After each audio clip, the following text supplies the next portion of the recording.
Good morning and welcome to today's broadcast. Today being Wednesday, June 19th, a session that is expected to begin in 3 minutes' time, the morning sitting of the third session.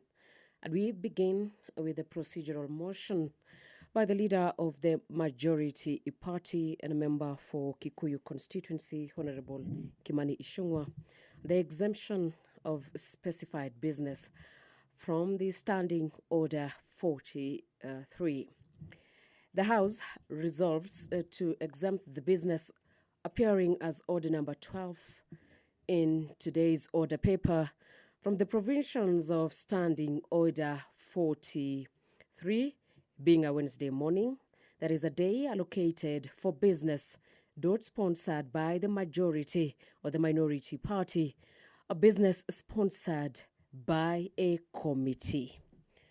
The members of parliament or majority of members of parliament are already at the plenary waiting for this session to begin this morning.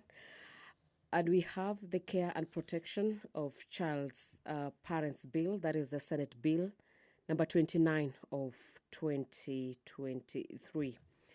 This is a bill in its second reading, and a question is expected to be put this morning.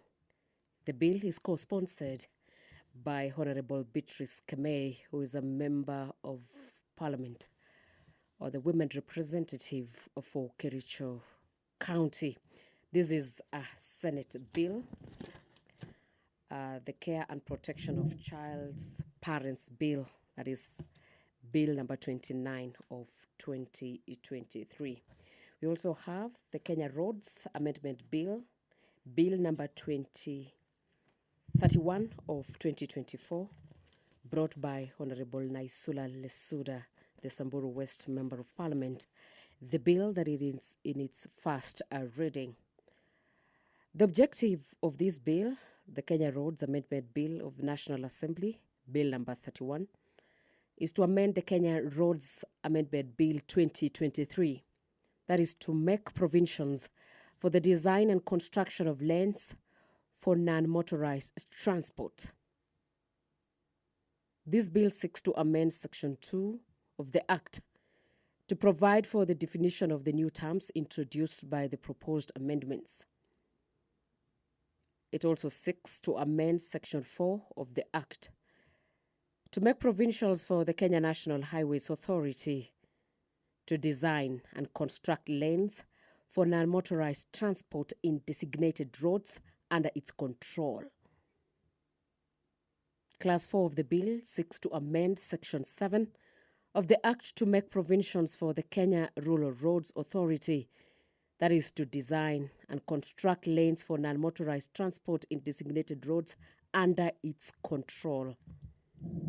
It also seeks to amend Section 10 of the Act to make provisions for the Kenyan Urban Roads Authority, KURA, that is to design, construct lanes for non-motorized transport in designated roads under its control. Further, to make provision for county governments in implementation of non-motorized transport infrastructure provisions such as the sidewalks, pedestrian crossings, the cycle lanes, as part of its responsibility. It seeks to amend Section 22 of the Act to empower the road agencies to design and construct lanes for non-motorized transport. Clause 7 of the bill seeks to amend Section 46 of the Act to empower the Cabinet Secretary to make regulations relating to design and construction of lanes of non-motorized transport, and also to introduce police enforcement powers on non-motorized transport infrastructure use, such as the dedicated lanes for pedestrians and cyclists, and ensuring the safety of non-motorized transport users. The statement on the delegation of legislative powers and limitation of fundamental rights and freedoms. This bill, the Kenya Roads Amendment Bill, that is the National Assembly Bill number 31 of 2024, confers on the Cabinet Secretary the powers to make the regulations. It does not limit any fundamental rights or freedoms. This is a bill that concerns the county governments, that is in terms of Article 110(1)(a) of the Constitution, as it affects the functions and powers of county governments as set out in paragraphs 5A and part 2 of the 4th schedule of our Constitution. This bill is definitely a money bill within Article 114 of the Constitution. That is the Kenya Roads Amendment Bill. That is the National Assembly Bill number 31 of 2024. We have a motion on supporting and promoting local fertilizer manufacturing industries, brought by Honorable Samuel Atandi. The Fertilizer and the Animal Food Act 2015 provides for the regulations of fertilizer importations in our country. The Fertilizer and Animal Foodstuffs Board regulates the fertilizer and animal foodstuffs industry, including the manufacture and production of fertilizers. The country currently relies heavily on imported fertilizer due to inadequate local production capacity. The low local production leads to definitely high cost for farmers and therefore reducing their profits and results in unhealthy reliance on imported fertilizer. These scenarios threatens the country's food security in the case of supply disruptions and discourages the local production. The Speaker of the National Assembly has walked into the House, Dr. Moses Masika Wetangula, for today's session. This is the Parliamentary Broadcast Unit in collaborations with KBC, and my name is Angela Cheror, and let's listen in.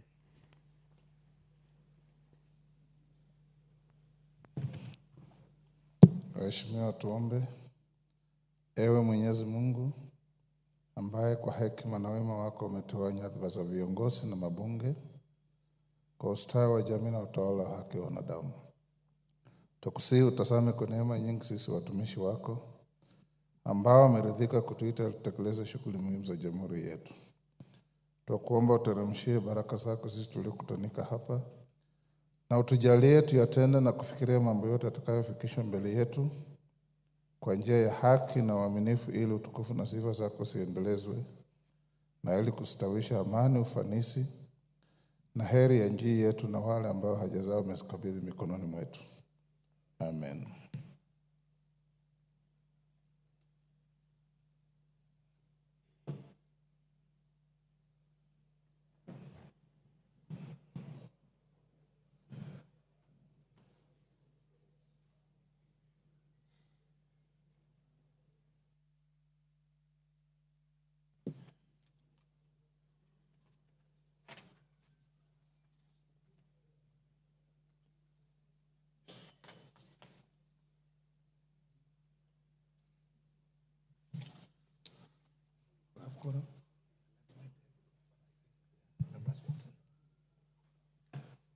Morning.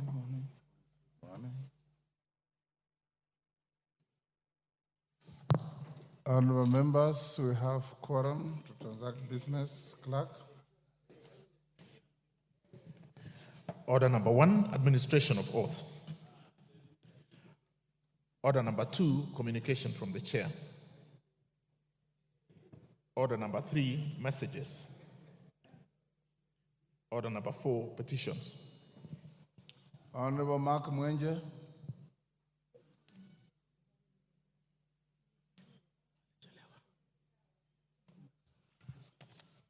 Mark Mwenje. Petition stayed next week. Next order. Order number 5, papers. Majority Leader.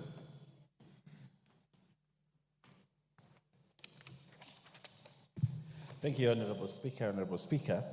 I beg to lay the following papers on the table of the House today, Wednesday, June 19th, 2024, morning sitting. Reports of the Auditor General and financial statements for the year ended 30th June 2023 and the certificates therein in respect of 1. Bomas of Kenya Limited, Kenya Forest Services, Water Resources Authority, Higher Education Loans Board, Kenya Water Institute, University of Nairobi Press, Kenya Medical Supplies Authority, Tourism Regulatory Authority, National Youth Council, and the Kenya Utalii College. I thank you, Honorable Speaker, and I beg to lay. Next order. Order number 6, notices of motion. Order number 7, questions and statements. Honorable Joseph Namwar, Turkana Central,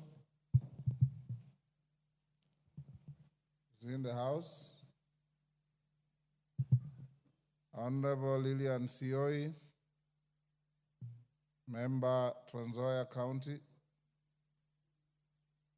Honorable Fatuma Masito,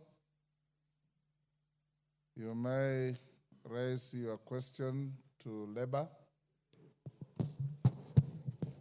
Thank you, Mr. Speaker, sir. Mr. Speaker, sir, I would like to request for a statement regarding the unfair labor practices by Leisure Lodge Beach Hotel Golf Resort in Diani. Honorable Speaker, pursuant to the provision of Standing Order 44.2c, I rise to request a statement from the chairperson of Departmental Committee on Labor regarding the unfair labor practices by Diamond Leisure Lodge Beach and Golf Resort, formerly known as Leisure Beach and Golf Resort. Honorable Speaker, Article 41(1) of the Constitution provides that every person has the right to fair labor practices, which include the right to fair remuneration and the right to reasonable working conditions, among others. Despite of the above stated constitutional safeguards, Leisure Lodge Beach and Golf Resort continues to subject its employees to unfair labor practices, Mr. Speaker. The Kenya Union of Domestic Hotels, Educational, Institutional, and Hospital Workers, KUDEIHA workers, Ukunda branch has severally received complaints by staff on the violation of workers' rights.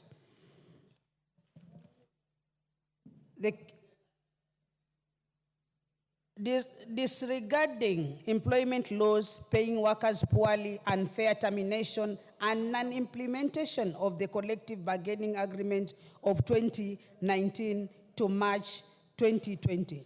Honorable Speaker, the union at various states have tried to engage consultative meetings with the hotel to resolve the issue brought forward by the staff unfairly terminated by the hotel and to ensure adherence to implementation of the collective bargaining agreement. However, efforts of the union have been futile considering individuals such as Mr. Wycliffe Jumaisi, John Jira, Ms. Margaret Laban, Mr. Lazarus Changawa, Mr. Kachocho Mare, and Mr. Idi Ali, and Mr. Kenneth Wanyonyi, Mr. John Dalu, and Mr. Laban Litunda are yet to be paid their terminal dues upon their unfair termination, Mr. Speaker.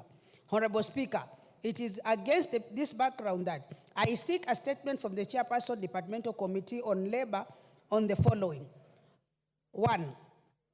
What action have been taken to ensure that Leisure Lodge Beach Resort complies with the shop level agreement entered into on 9th August 2021 with the Kenya Union of Domestic Hotels, Educational Institutions, and Hospital Workers, KUDEIHA Workers Union, as well as implementation of the collective agreement of 2019 to March 2020, Mr. Speaker? Why the hotel, formerly known as Leisure Lodge Beach Hotel, has unlawfully failed to make payments of terminal dues and arrears of the stated employees and provide timeless when the payment will be received, Mr. Speaker. Explain whether compensation provided for the unfair treatment by the experienced experience from their employer. I thank you, Mr. Speaker, sir. Chair Labor, Karemba, any member of the committee? Majority Leader, they'll bring the response in 2 weeks. Much obliged, sir. Mary Masse, Tessa South. Thank you, Honorable Speaker. This is a request for a statement on delayed remittance of pension to pensioners of the Kenya Broadcasting Corporation Staff Retirement Benefit Scheme. Honorable Speaker, pursuant to Standing Order 44-2C, I wish to request for a statement from the Chairperson of the Departmental Committee on Social Protection regarding delayed remittance of pension to pensioners of the Kenya Broadcasting Corporation. Honorable Speaker, the Kenya Broadcasting Corporation established the Kenya Broadcasting Corporation Staff Retirement Benefit Scheme under defined benefit scheme in 1991. In 2010, the National Treasury issued Circular Number 18 of 2010, directing conversion of all defined benefit schemes in the public sector to defined contributory schemes. Notably, the Kenya Broadcasting Corporation Staff Retirement Benefit Scheme still operates as a defined benefit scheme. Honorable Speaker, while there are no pending employee and employer remittances to the pension scheme, the total unremitted contributions without interest stood at Kenya shillings 1,646,696,274 as at December 2023. Can you try another mic? Try the next one and see.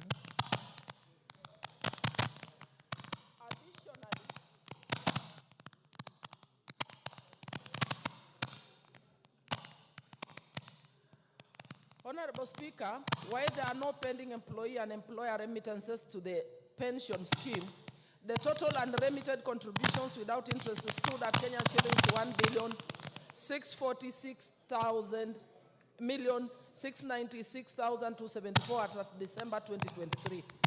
Additionally, in 2018, the court in the ELRC case number 1352 KBC versus Kenya Broadcasting Corporation ruled in favor of the pension scheme. Hold, Mary. Clerk, what's happening?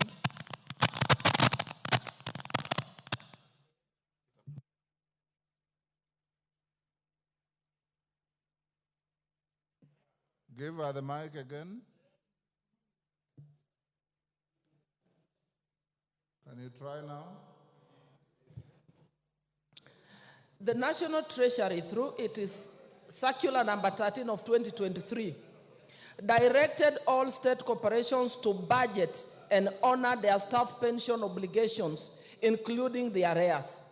It is unfortunate that the Kenya Broadcasting Corporation has continued to contravene the said directive. The inordinate delay in remittance of the pension to the pension scheme has caused anguish and financial distress to the affected pensioners. Honorable Speaker, it's against this backdrop that I seek a statement from the Chairperson of the Departmental Committee on Social Protection on the following. 1, why has the Kenya Broadcasting Corporation Staff Retirement Benefit Scheme not transitioned from defined benefit scheme to defined contributory scheme as per the directive by National Treasury? 2, explain the reasons for non-remittance of pension dues from both the employer and the employees deducted by the employer to the pension scheme. 3, what action is being taken to remedy the situation so that the affected pensioners receive their dues? I thank you, Honorable Speaker. Thank you. Chair, Social Protection. Majority Leader is directed to bring a response in 2 weeks. Much obliged, sir. Is Joseph Namwar now in? Question stayed to next week. Lillian Sioi. Question stayed to next week. I will indulge the Honorable Mark Mwenje and go back to order number 4. Go ahead. I see your petition is very long. Try to go through very quickly. Thank you, Honorable Speaker, and thank you for your indulgence. This public petition 9 of 2024 regarding land ownership dispute of land parcel LR 209/11970 Dandora Molem, area Kangundo Road. Honorable Mwenje, common decency requires that you apologize to the House for coming late. Thank you, Honorable Speaker. First of all, let me apologize for coming late. I was rushed to the table office to correct the same. So thank you, Honorable Speaker, and once again I apologize for being late. I, the undersigned, on behalf of the residents of Embakasi West constituency, who are the members of Amani Self-Help Group, draw the attention of the House to the following: that the undersigned members and their families have been residing in Molem area, Kangundo Road, Nairobi, in Embakasi West constituency, in land LR number 209/11970 since the year 2000. That initial survey details had indications that the same was designed as public land, hence lacking a title until one was allegedly processed and issued on 15th October 2010. That the members who were initially 74 are now a large and enterprising community of over 260 residents. That the members have constructed permanent houses and shopping centers on the land parcel, including social amenities, including schools with electricity and water connectivity. That the subject land is now being claimed by Mr. Charles Monene Gatimo and Ms. Catherine Karegi Kamancha, who proceeded to secure a grant on 15th October 2010. That Mr. Charles Monene Gatimo previously served as a senior demolition officer with the defunct City Council of Nairobi, while Ms. Catherine Karegi Kamanja's husband was a senior officer at the Survey of Kenya, and Ms. Catherine Karegi Karanja working with the then Ministry of Lands, Nairobi. That the circumstances under which the two Mr. Charles Monene Gatimo, Ms. Catherine Karegi Kamanja, obtained the said grant, excluding Charles Karegi Kamanja, whose name was on the subject letter allotment issued on 20th July 1993, have not been explained. That the Department of Lands in Nairobi issued out 2 letters of allotment, one to Charles Arabsigei, Charles Monene Gatimo, and Catherine Kamanja, Department of Lands. That these persons used their positions to illegally register themselves as the owners of the said property. That a similar letter of allotment was issued by the said Department of Lands to Amani Self-Help Group for an unsurveyed residential plot.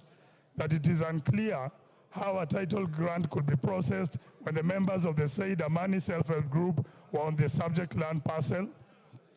That the title grant for the subject land parcel LR 209/11970 was signed by the then Zablon Agwata Mabe on 15th October 2010, when the members of Amani Self-Help Group had been in occupation for over 10 years. That on 4th February 2009, Mr. Charles Monene Gatimo alone saw an affidavit accompanied with a letter to the Director of Surveys claiming that he had lost the deed plan number 176452 LR 209/11970. That in response to the said letter, a licensed surveyor, Mrs. Roko Omala, advised the Director of Surveys, Nairobi, to issue a certified copy of the said deed plan and release the same to ACT Surveys by letter dated 12th January 2009. That efforts by Amani Self-Help Group to access the correspondence file from neither the Chief Land Registration Officer, Nairobi, or the Director Land Administration has been futile. That the initial land parcel surrounding the subject land grant LR number 2099611 have registration numbers with 4 digits, while LR 209/11970 has 5 digits. A confirmation that the said title grant could have been superimposed in the area to secure a title which has got no records. That it is incumbent upon the Lands Ministry officials to take clarification as to whether due process was followed in the processing of the grant LR 209/11970. That the Cabinet Secretary of Lands, through the Land Ministry officials, makes available the letter of application for allocation of the land by Charles Arabsigei, Charles Monene Gatimo, Catherine Kamanja and their respective approvals and any premium payment made. That the efforts to resolve the matter with the relevant ministry and agencies have been futile, that the issues in respect of this petition is made and are not pending before any court of law, constitutional or statutory body. Therefore, your humble petitioners pray that the National Assembly, through the Public Petitions Committee 1, establishes the status of ownership of LR 209-11970 in Dandora Molem area, Kangundo Road, Nairobi, in Embakasi West constituency, vis-a-vis the allegedly illegally acquired title deed held by the private developers. 2, intervenes to have the government, through the Ministry of Lands and Physical Planning, to avail or table all legal documents in regard to ownership of LR 209-11970 in Dandora Molem, Kangundo area in Embakasi West constituency. 3, makes any other order or direction that it deems fit in the circumstances. This petition, Honorable Speaker, is presented by myself as Member of Parliament for Embakasi West, and I thank you for your indulgence once again. Thank you, Honorable Speaker. Thank you, Mark Mwenje. We'll commit the petition to the Committee on Public Petitions to report back as is required in 60 days. Is Nimrod here? The Vice Chair? Yes, Janet, you report back in 60 days. Honorable Sioi and Honorable Namwar, I had already directed that your statements be pushed to next week, but on your intervention, I'll direct for them to be on the order paper tomorrow at 2:30. Next order. Order number 9, the care and order number 8, procedural motion, exemption of specified business from standing order 43. Majority Leader. Thank you, Honorable Speaker. Honorable Speaker, I move that this House resolves to exempt the business appearing as order number 12, order number 12 in today's paper, from the provisions of standing order 43, being a Wednesday morning, a day allocated for business, not sponsored by the majority or minority party, or business sponsored by a committee. Honorable Speaker, if you look at order number 12, the finance bill, and as you know, the nation is really waiting for debate on this matter. And as you gave your direction, Honorable Speaker, yesterday, that we spend today morning and tomorrow and today afternoon and tomorrow just consolidating our thoughts and debate on the issues of the finance bill. This is an important matter, as it is, Honorable Speaker and members, and therefore we move that we exempt it from the provisions of Standing Order 43 so that we can start robust debate on this, so that eventually this House makes an informed decision at the end on the finance bill. So, Honorable Speaker, I beg to request that the Honorable Whip Osoro. You beg to move? I beg to move. Yes. I beg to move and request that the Honorable Osoro seconds.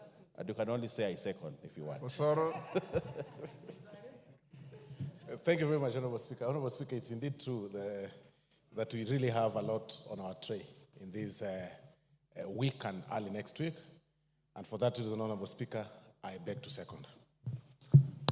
Thank you. Honorable members, I now propose a question which is that this House resolves to exempt the business appearing as order number 12 in today's order paper from the provisions of Standing Order 43, being a Wednesday morning, a day allocated for business not sponsored by the majority or minority party or business sponsored by a committee.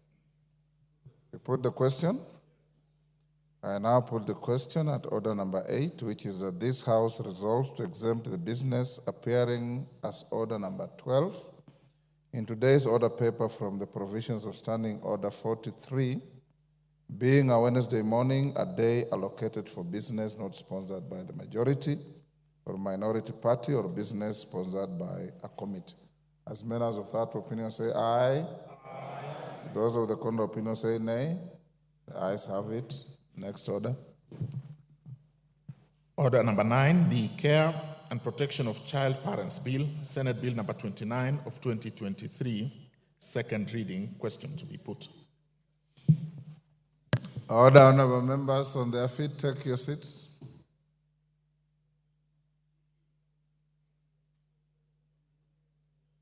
Take the nearest seat. Honorable members, I now put the question at order number 9, which is that the Care and Protection of Child Parents Bill, Senate Bill number 29 of 2023, be now read a second time. As members of that opinion say aye. Will those of the contrary opinion say nay? The ayes have it.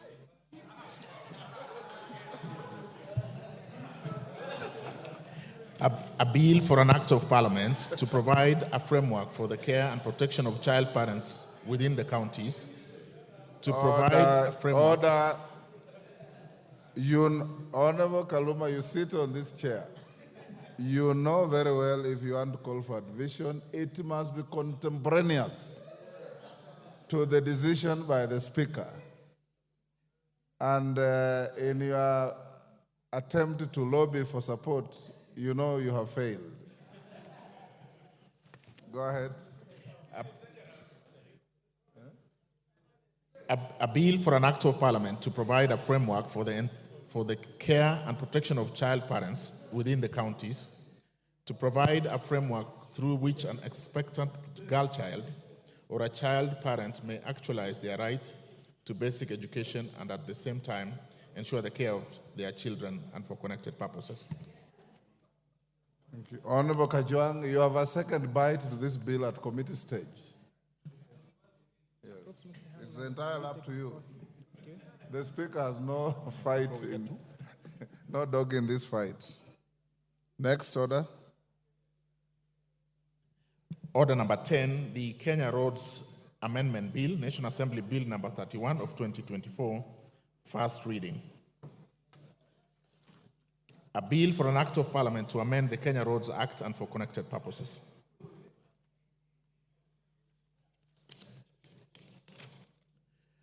Order number 11, the Public Service Internship Bill, National Assembly Bill number 63 of 2022, second reading. Honorable Naisula, I want to stand down your bill because I know it has a balance of 33 minutes, but because of the importance of order number 12 and the direction I gave yesterday, you should indulge the House as well, and I'll direct that your bill be given priority on Wednesday next week.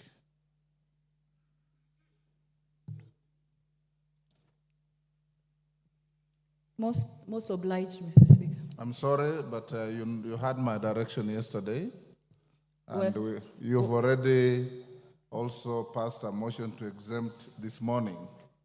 Well directed. The kind of business that your bill has. Next order. Order number 12, the Finance Bill, National Assembly Bill number 30 of 2024, second reading. Chairman, Finance, and as the chairman comes to move the bill, honorable members, you recall my direction yesterday. We will have the bill moved and debated the whole of this morning. This afternoon at 2:30, apart from preliminaries, we'll go straight to the bill.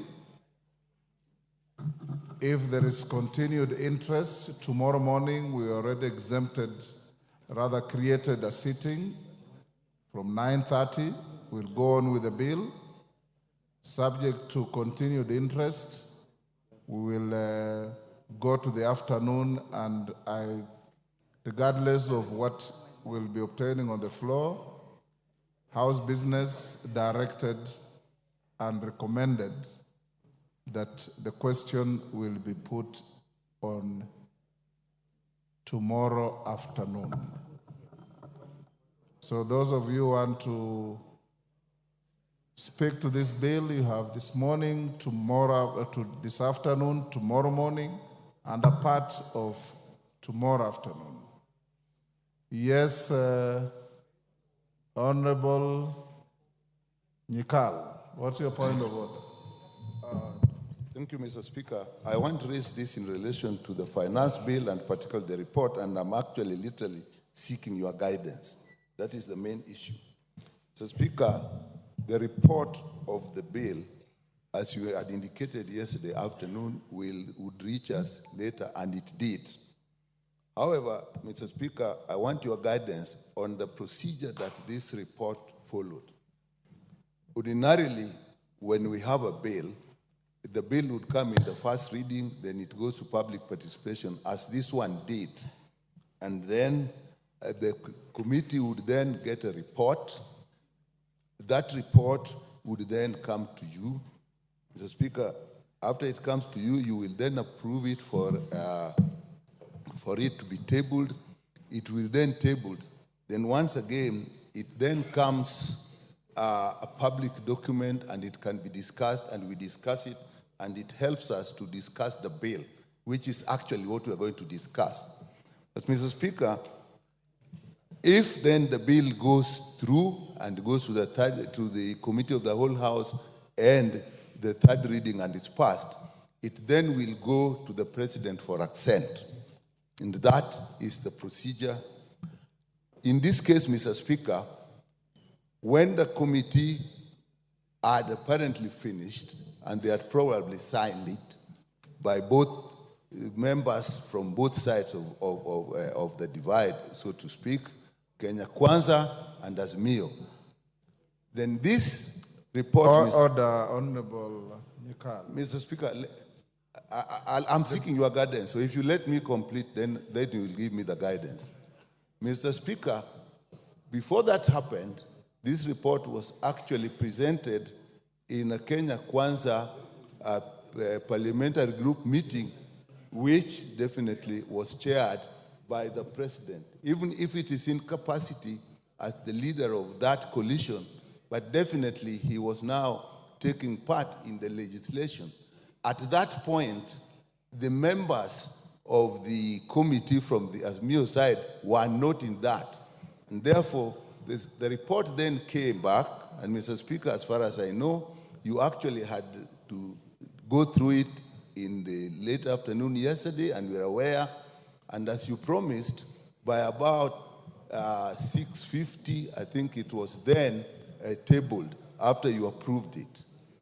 Mr. Speaker, and that by about 10:30, it was then loaded up and we looked at it. My concern, Mr. Speaker, we seem to have then breached the process because we now had input from the executive, that is the president, before what we would have expected after the third reading is then when it would go. And if the president had views, he would then bring his views, his reservations and his suggestions. But here we did actually jump. Mr. Speaker, I'm raising this. What is the issue?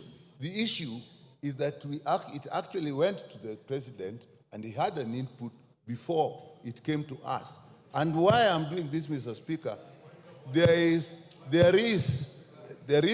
precedence that when we had the BBI process, Mr. Speaker, the only reason when it went to court is that the president then did participate before the correct time, and therefore it ceased to be our Njiku issue.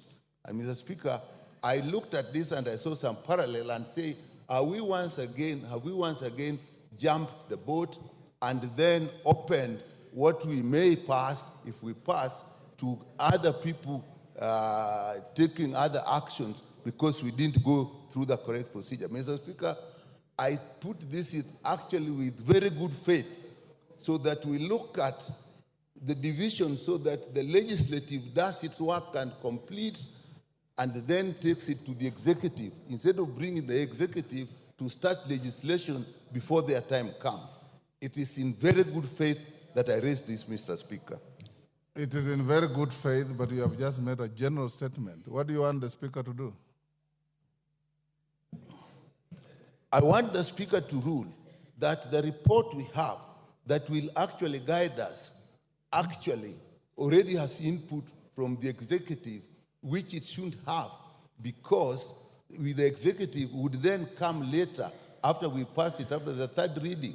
So, Mr. Speaker, what guidance do you give? I think this is a very important constitutional issue, Mr. Speaker, and your guidance will be extremely important. Thank you, Honorable Nyikal, for raising that point. Honorable members, I don't want to open debate on this majority side. I have read the report, cover to cover. I have seen no reference to any meeting that you are talking about in that report. That's number one. Number two, caucusing among formations in parliament in a democracy is normal. Just as the majority side caucused, I'm also aware and I was informed, and I provided space for the minority side as your speaker for you to caucus last evening. And you did. Both caucusing are legitimate and legal under our standing orders and our constitution. Both caucusing and their outcomes cannot and will not be part of any report before the House. Indeed, if you have read the report like I have read, it has no reference to the majority side caucus or to the minority side caucus. Therefore, the bill before the House is proper. The report that was tabled upon my approval is available to every member. You may debate the bill and refer to the report. You may debate the bill without reference to the report. You may debate the bill without reference to any of the two. It's up to you.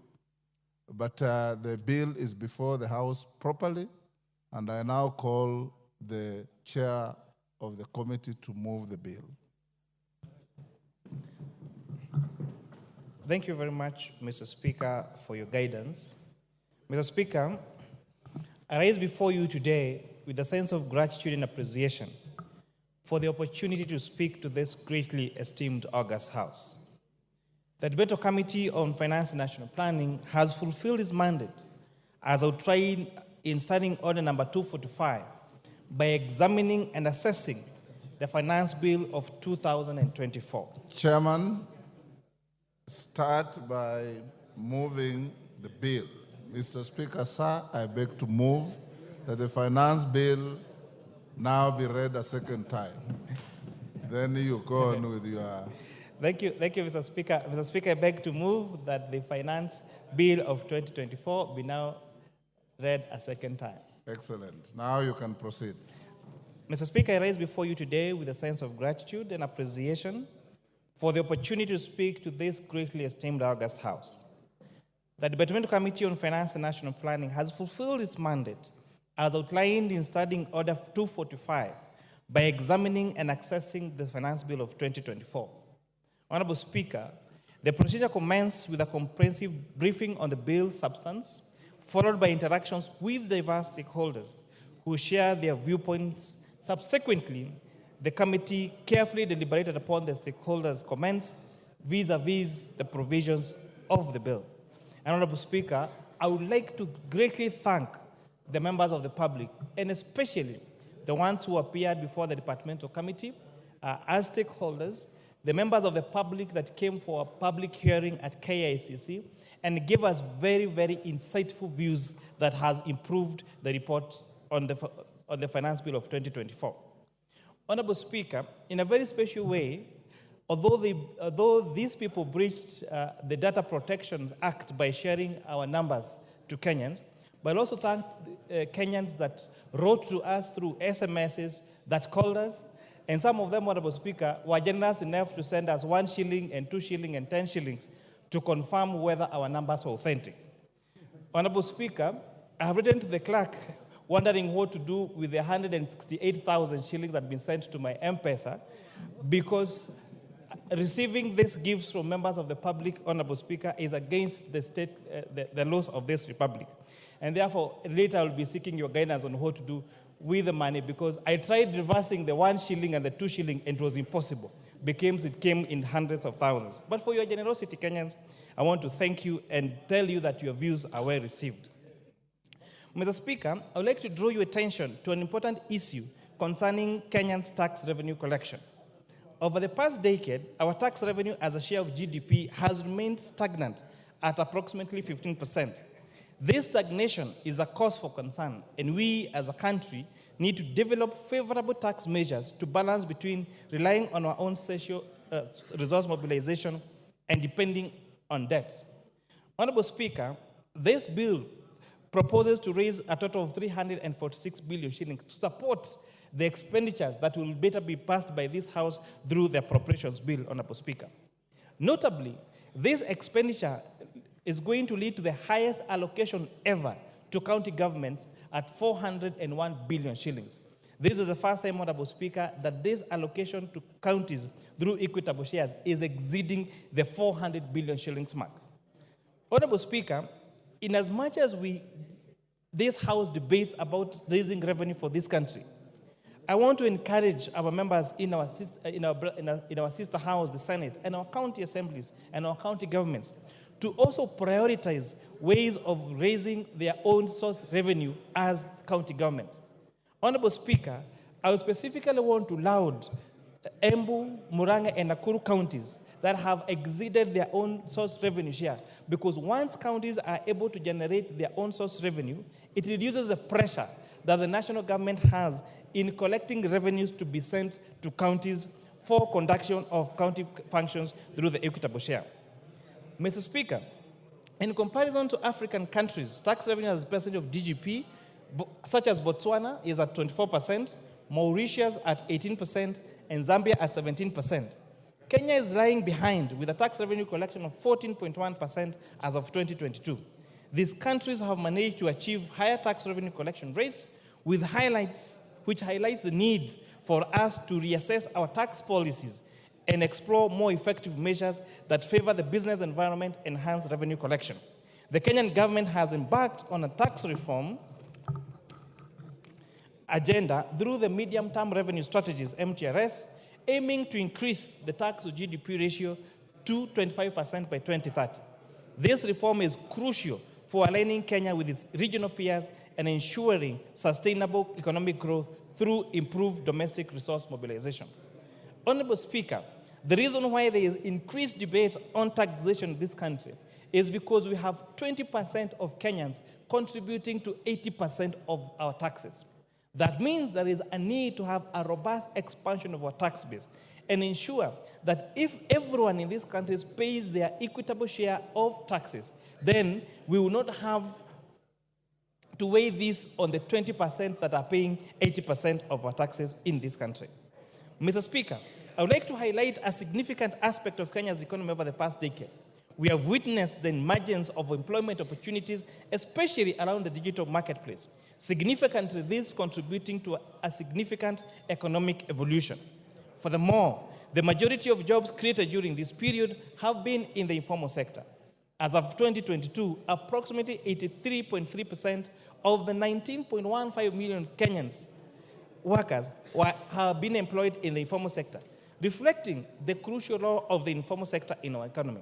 This shows the importance of developing policies and strategies to support and regulate and support this vital segment.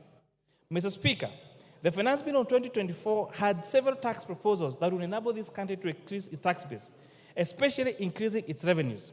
The committee carried out public participation and later deliberated the matters which inform our decisions. For instance, Clause 2 of the Finance Bill 2024 is expanding the definition of digital content monetization to include all creative work.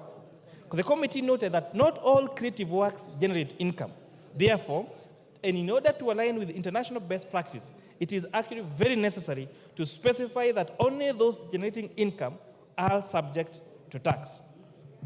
Clause 2, Honorable Speaker, is talking about the definition of software, which includes software and royalties in the definition of software and the definition of royalty. To safeguard the interests of distributors in this sector, the committee decided to delete this proviso and exclude the distribution of software from this definition. Honorable Speaker, there has been a notable change in the global arena in tax administration, where governments or parliaments change tax laws to align with court decisions. I think a case in point is the 7Cs case versus KRA in Kenya, where there was the contestation of the definition of royalties to include softwares. And the most popular one globally is the case of the engineering firm in India over the definition of softwares. We appreciate that in as much as it is improvement in our jurisprudence and improvement in our laws to make law process to align with the decisions of courts, we need to be careful not to abuse the power of law legislation to negate the judgments made by our courts. Clause 4, Honorable Speaker, proposes to reduce the period for claiming deferred realized foreign exchange losses from 5 years to 3 years. The committee supports retaining the current period, allowing businesses to recover foreign exchange losses over 5 years instead of the proposed 3 years, especially during these times of uncertainties in the global market, and especially including the de-dollarization of the markets. For example, we have seen some of our global leaders backing their currencies through gold and not through, for example, the most popular used currencies such as the US dollar. Clause 6B2, Honorable Speaker, proposes to exempt reimbursement of expenses incurred for asset purchasing during official duties by public officers, which was extensively discussed with stakeholders. The committee ultimately decided to remove this amendment that aimed to exclude public officers from taxation on employment of benefits received as reimbursements for asset acquisition. This decision was driven by concerns by members of the public that such exemption would unfairly discriminate against private sector employees and could potentially be abused. As framed on the bill, Honorable Speaker, there is no definition of what these assets are. And therefore, we stand a risk of having public officers buy houses or buy factories, and those factories or houses that they buy from taxpayers' money will not be subject to tax. So the best way would have been to treat the same for public officers, the same with private officers. But Honorable Speaker, if you allow private officers to be exempted from tax on payments made to them for assets, you might find officers being paid in terms of assets just for tax planning and tax avoidance. Clause 8, Honorable Speaker, proposes to repeal the digital service tax and its replacement with a significant economic presence tax at the rate of 30% on 20% deemed profit. This committee acknowledges that digital service providers typically enjoy a higher profit margin due to lower production costs compared to companies with physical presence. Therefore, the adjustment aims to align the deemed profit more closely with what will be expected in those companies if those companies face similar cost structures. This is a revenue enhancement measure to ensure that digital service providers pay their fair share of tax. Additionally, and notably, Honorable Speaker, the committee proposes amending this clause to include a gradual increase in the rate of from 1.5% to 3% and not from 1.5% to 6% as proposed in the bill. And this is to ensure there is phased implementation of this adjustment. Honorable Speaker, this has been one of the most confused clauses that has been to the members of the public. This tax is not on digital content creators. This tax is for these applications, for example, Uber Eats, Jumia, and the tax is imposed on the owners of the platform, not on the consumers or those people making those deliveries, Honorable Speaker. And this has been endorsed by the best practice through OECD countries to have a uniformity globally on taxation around the digital marketplace, Honorable Speaker. On clause 912G, there is the proposed introduction of minimum top-up tax. This committee strongly supports its measure, noting its global adoption in over 60 countries, where many of these key multinational companies operate. Failing to implement this tax in Kenya would undermine the fair application of tax obligations, potentially allowing constituent companies located in Kenya to underpay their share of revenues. This amendment is aligned to the multilateral instruments on profit shifting and base erosion that this House approved a month ago. Again, another very misinterpreted clause. The minimum top-up tax, to explain simply, means where a multinational company operates in Kenya and as a group company, and in the company of their origin, they have a lower tax rate than that of Kenya, then they will be required to pay this minimum top-up tax. And again, this is to align ourselves with best practice. Clause 9, 12H, proposes an introduction of motor vehicle tax at the rate of 2.5% of the value of the vehicle. With this clause, the committee knows the following. 1, Section 3(2) of the Income Tax Act defines what constitutes an income upon which a tax is chargeable under the Act, whereas the proposed motor tax is levied on an asset and not on income as described by the Income Tax Act. The proposal, Honorable Speaker, to cap the levy at 100,000 shillings makes this tax discriminatory and non-progressive, because this essentially means that those motor vehicles that have a value of 4 million shillings and below would have paid the fair tax of 2.5%. But those vehicles that have of higher value of 2.5% would have paid a less commensurate percentage of that motor vehicle tax. The proposal will have adverse effects on the insurance-taking behavior of motor vehicle owners and further lead to negative effects on the insurance sector. Honorable Speaker, notably also, commercial vehicles which are subject to advance tax and would therefore amount to double taxation. We noticed concerns from the members of the public. Most especially commercial vehicles take third-party insurance. Third-party insurance is a flat rate of 7,500 shillings. So if we impose 2.5% on a matatu that, say, is worth 4 million shillings, that means that the motor vehicle tax on that matatu would be 100,000 shillings. And considering that most of them struggle to even raise the 7,500 shillings comprehensive insurance, then that would be quite punitive and would actually even lead to them not taking the regular insurance for their motor vehicles.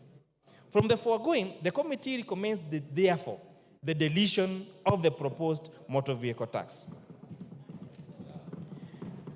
Honorable Speaker, on clause 10, the proposal to limit the deductibility of an employee's contributions to a post-retirement medical fund to 10,000 shillings. This committee recommends increasing, actually, the limit to 15,000 shillings. This is to encourage a saving culture for a post-retirement medical scheme. This is an improvement from our last year's amendment where we introduced the relief, and therefore, we really urge this House to adopt this amendment. Honorable Speaker, you will note a concept called black tax, where the reason why a majority of Kenyans, especially middle-income earning Kenyans, are struggling, one of them is because they have to support their aging parents. Some of them really contributed their many years of public service to serving the people of this country. So we are therefore providing for an incentive for them that when you are actively in service, please save for your post-retirement medical scheme. And we're saying, when you make this contribution to your post-retirement medical scheme, that contribution will be tax allowable to up to 15,000 shillings a month. And this will really help that when we grow old, the times when parents would rely on their children to support them when they are old, the times when children were seen as an investment needs to end. When someone reaches their age of 18 years, they should be allowed to drive by themselves and support themselves and the family by us during our active lives investing heavily on our retirement. This is not to mean that we don't support our parents, but just saying that let us, all of us who are working now, work hard to make sure that we put measures such as this one, saving for our post-retirement medical scheme, so that we do not burden our children with our medical costs when you are old and not working. Clause 12, Honorable Speaker, proposes to introduce the advance pricing agreement. This committee supports a proposal for an advance pricing agreement since it will enhance revenue determination in entities that belong to multinational groups or trade with related persons. Further, this will lead to allowing a seamless implementation of the agreements. The committee recommends enactment of regulations. And I need to emphasize this. The committee recommends Kenya Revenue Authority to enact regulations to address circumstances where KRA cancels advance payment agreements to allow the taxpayer the right to appeal, among other concerns. This proposal is also to align, Honorable Speaker, with our tax laws on international best practice and prevent profits shifting and base erosion. Clause 21D1, Honorable Speaker. The committee endorses the bill's proposal to introduce withholding tax on interest from bonds, notes, or securities with a maturity of less than 3 years. This measure, Honorable Speaker, aims to promote long-term investment and ensure that government revenue from such payments is consistent with other forms of income. Clause 23, Honorable Speaker, proposes subjecting amateur supporting associations to taxation. This committee acknowledges that while the proposal aims to tax these associations, it recommends deleting the proposal to foster investment in the sector and to encourage the nurturing of sporting talent. This decision is intended to incentivize and support the management of youth talents through sporting activities. Honorable Speaker, we have seen, for example, the Talanta initiative. We've seen these athletic camps across the country. So this proposal to introduce taxation on this Talanta, the Talanta Hera initiative, all the athletic camps in this country, we are therefore saying, please, let us allow these sectors to drive, let us support talent, let us support our young people to make their money through talent, through these amateur supporting associations.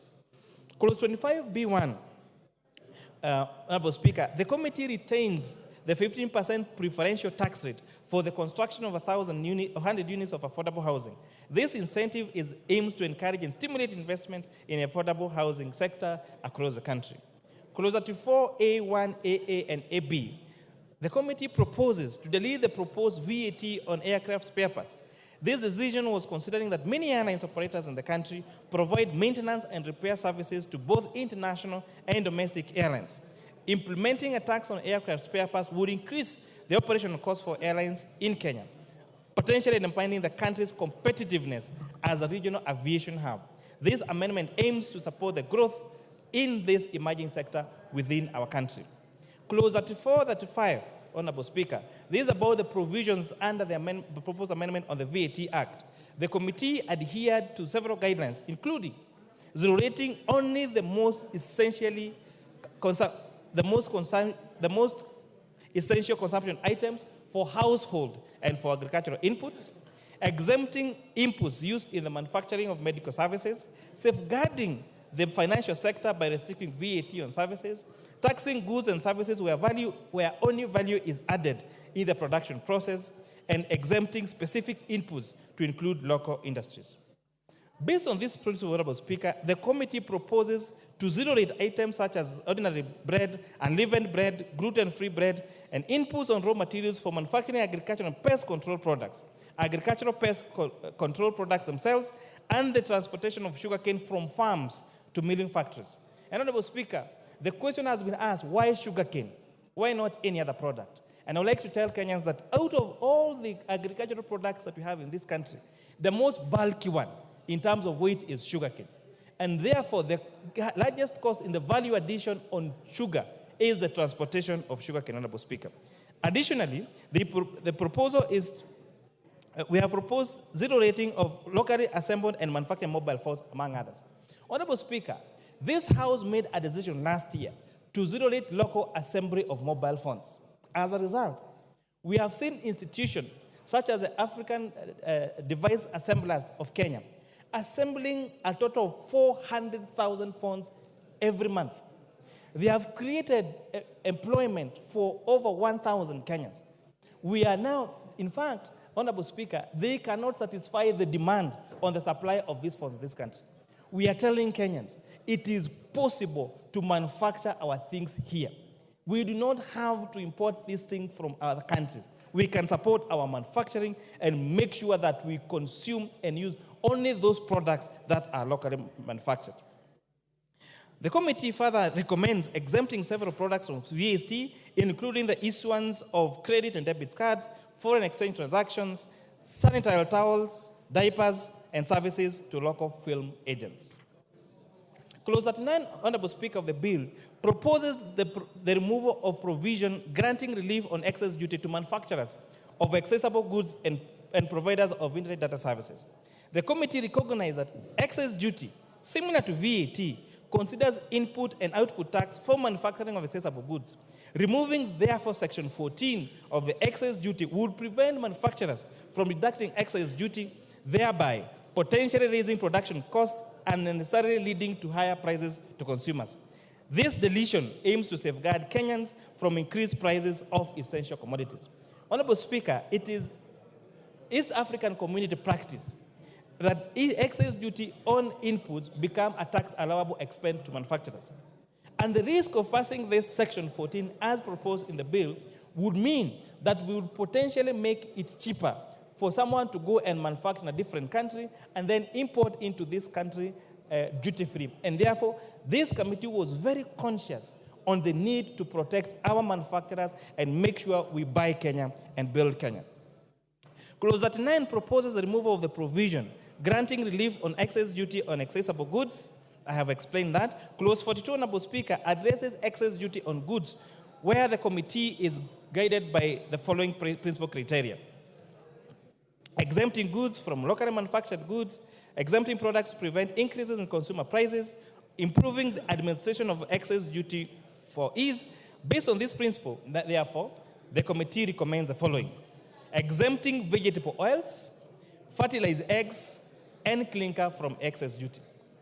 Honorable Speaker, I would like to explain what the difference is between these eggs. We have what we call table eggs. Table eggs is ready-to-eat eggs that we eat here at our restaurant or our homes. We have incubated eggs of what we call fertilized eggs. These are eggs that are ready to hatch. These are the ones that give us, for example, the one-day-old chicks.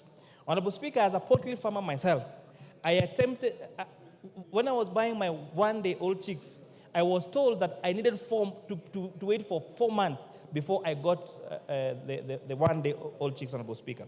This means that there is a great, the supply of fertilized eggs in this country is much lower than that of table eggs. However, we need to protect our eggs from imported eggs from other markets. Therefore, a few years ago, if you remember, Kenyans were eating eggs from Uganda at the expense of eggs that are laid by our own chicken here. It is plausible. It defeats any reason why we should allow an egg laid in a different country to land into a country at a cheaper price than eggs that are being made by our farmers here. So we have therefore introduced, Honorable Speaker, imposition of excess duty on imported table eggs, on imported onions, and on imported potatoes, so that we protect our onion, our poultry, and our potato farmers, especially in Molo and Nyandarua. Based on this criteria, Honorable Speaker, the proposal to exempt them from excess duty vegetable oils and fertilized eggs from incubation, amongst other things, is what we use under this consideration, Honorable Speaker. Further in, keeping with the tax system's predictability, the committee proposes to maintain the current rates on excess duty on imported motorcycle, plastic, onions, potatoes, among others. And again, I want to explain here that excess duty has been proposed only on imported, completely assembled motorcycles. We have had local capacity of our manufacturers assembling our own motorcycles. Let us ride motorcycles that are assembled in Kenya. When we export these jobs to China, when we import these completely locally assembled goods from China, it means three things. One, we are exporting our jobs to another country. Two, we are eroding our foreign exchange, because once we do those importation of those goods, we have to use our dollars. And that is where it took us last year with the titulator of our Kenya shillings going to as low as 167 shillings, Honorable Speaker. Three, we are certain of the quality of that particular product, because you can go to that plant, you can go to that factory and ascertain the quality of those, Speaker. In addition to creating employment to our young men and women in this country. With this regards, Honorable Speaker, to excise duty in services, the committee was guided by the need to keep the consumer prices for certain services low and then to ensure stability in terms of the rate of excise duty. Based on these criteria, the committee proposes to maintain the prevailing rate on money transfer services by banks and financial institutions and money transfer services by cellular phone providers. Honorable Speaker, you've heard the popular Tuma na ya kutoa. So we want to make sure that that Tuma na ya kutoa is not increased so that we retain the current rates that is on our cellular mobile transfer services. Clause 44, Honorable Speaker, proposes an increase in the import declaration fee to highlight a reduction from 30.5% to 2.5% in the Finance Act of 2023. This resulted in a significant revenue loss of 10 billion shillings, impacting the implementation of 2023-24 budget. And this, therefore, Honorable Speaker, you have seen in a record 2 supplementary budgets that have led to a very huge cut on our expenditures. And this is because one of the decisions that we made was a reduction of IDF last year from 3.5 to 2.5% led to a revenue loss of 10 billion shillings. Honorable Speaker, clause 45 and 48 proposes the introduction of an eco levy to mitigate environmental damage and pollution caused by imported finished products in Kenya.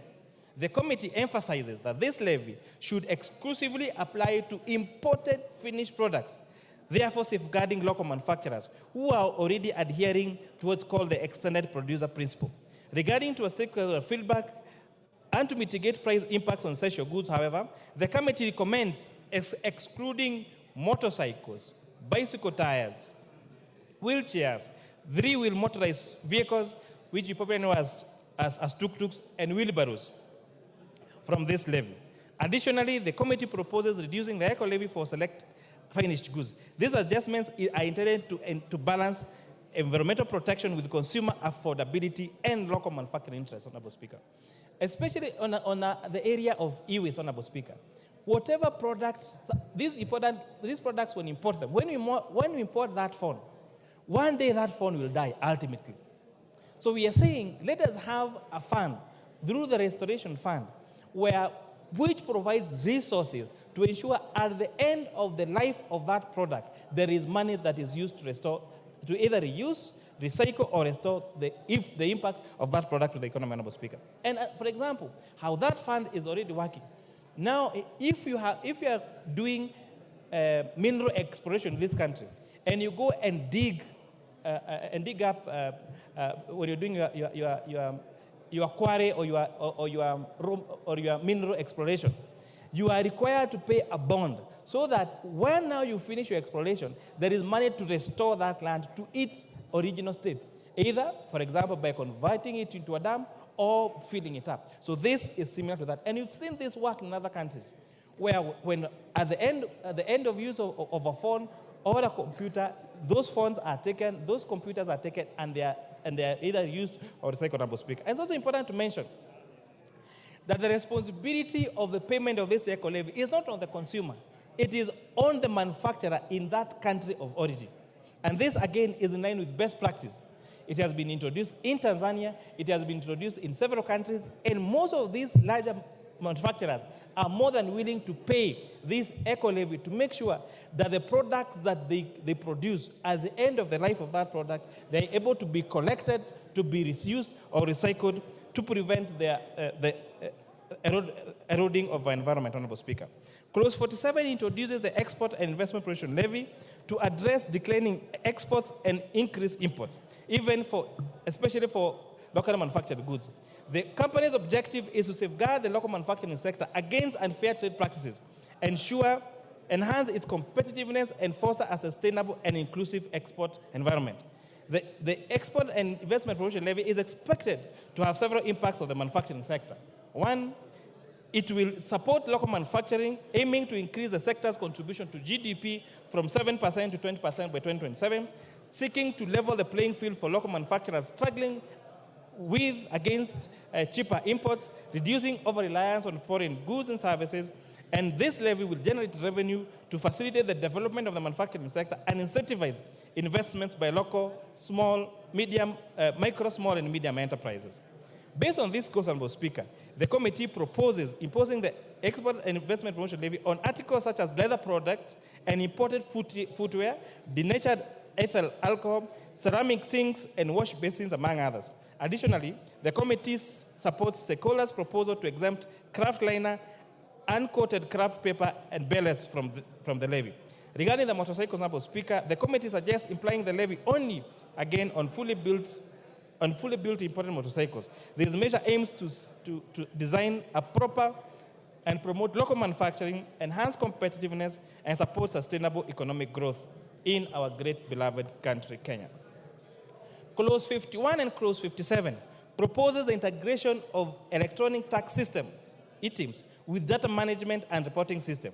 The committee acknowledges the implementation challenges on ETIMS, especially on our small-scale farmers, or subsistence farmers, and microfinances.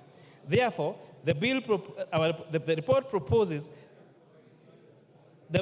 our report proposes that we exempt those farmers and those small businesses with a turnover less than 1 million shillings from this registration, and impose that responsibility on the traders, so that they use what in tax terms they call reverse invoicing.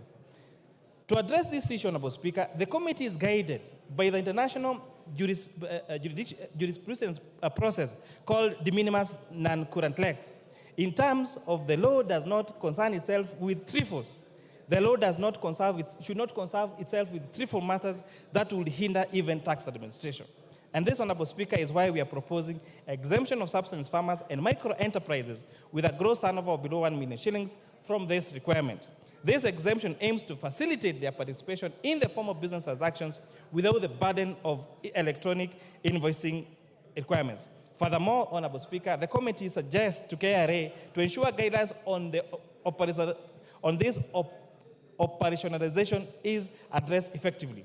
These guidelines would provide clarity and ensure smooth implementation while supporting the integration of small-scale farmers and micro-enterprises into the formal economy. Clause 56, Honorable Speaker, addresses the issue of agency notices. This is aimed to resolve ambiguities regarding their validity. The committee recognizes the necessity to provide a mechanism to lift agency notices in Kenya where taxes have been fully paid pursuant to a court order. This provision seeks to ensure clarity and fairness in tax enforcement practices, allowing the timely removal of agency notices once obligation has been met through a judicial process. By establishing clear guidelines, Honorable Speaker, for lifting agency notices under these circumstances, the proposal aims to uphold legal compliance while safeguarding Kenya's rights and maintaining the integrity of our tax administration. Clause 61 proposes the removal of restrictions that require owners of affordable housing units to obtain prior written consent from the Affordable Housing Board before selling their units. The committee supports this amendment, citing the concerns from the public that this provision on the Affordable Housing Act infringes on the constitutional right to property. By advocating for the removal of this requirement, the committee seeks to uphold property rights and ensure that homeowners have the freedom to manage and dispose their affordable housing units without unnecessary bureaucratic handles. Clause 63 proposes granting KRA access to personal data. The committee has raised concerns that this proposal does not meet the constitutional threshold outlined in Articles 31C and D of the Constitution of Kenya. Additionally, the committee notes that Section 51 of the Data Protection Act specifies conditions under which exemptions might be applicable. Moreover, Honorable Speaker, Section 60 of the Tax Procedures Act empowers the commissioner or authorized officers with a warrant to access any necessary data for administering tax laws.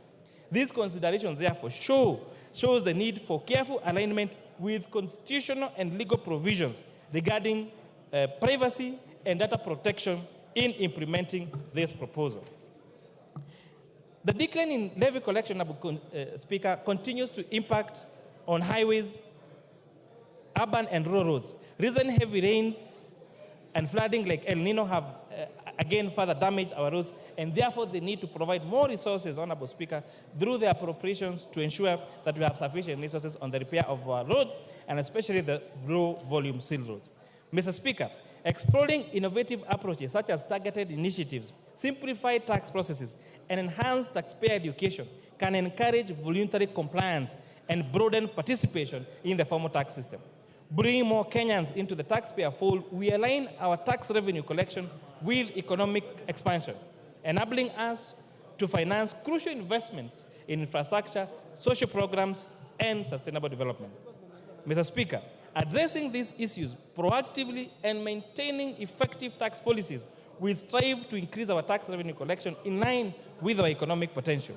This, Honorable Speaker, will strengthen our fiscal position, allowing for investment in key sectors such as social welfare programs and infrastructure development, fostering sustainable economic growth to benefit all Kenyans.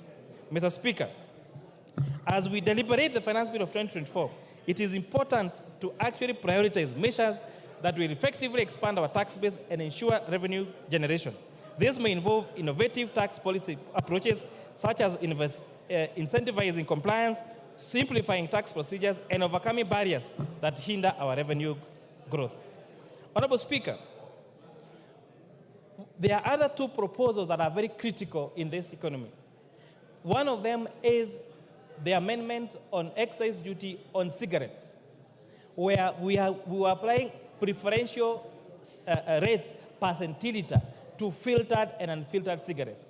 Honorable Speaker, we witnessed heartbreaking confessions of victims of throat cancer after 25 years of smoking. And this is because we're saying they started with the unfiltered cigarettes, then went to the filtered cigarette and spoke for 25 years. And as a result, Honorable Speaker, there has been demonstration globally that there is a direct relationship between cigarette smoking and many forms of cancer, especially throat and lung cancer. It has been demonstrated globally that changing tax regime or changing taxation on cigarettes actually impact the consumption of those services and has a subsequent impact on reduction of cancer cases. Honorable Speaker, on alcoholic beverages, Honorable Speaker, the proposed amendment to shift from taxation by volume to taxation by alcohol content is also a great welcome a policy idea and aligns with best practice global, Honorable Speaker. This means that alcoholic drinks that have higher alcohol content will have a higher excise duty than those alcoholic drinks that have lower alcohol content. This, Honorable Speaker, will not just make higher content alcohol more expensive, but most importantly, in the fight against illicit brews, ensure there is safer alcohol available to those that want to take alcohol. Because, Honorable Speaker, we have accepted as a country there are those that want to take and there are those that don't want to take. So those that want to take need to be given access to safe and affordable and healthy, and make sure that those others that do illicit, Honorable Speaker, are discouraged. As we robustly, Honorable Speaker, engage on the convention about the finance bill and critique it, it must be realized that this bill aims to correct around 346 billion shillings only from a proposed 3.9 trillion shillings. We therefore request this House, our departmental committees and our oversight committees and Kenyans in the public to interrogate the expenditure side of this budget as they are interrogating the financing side.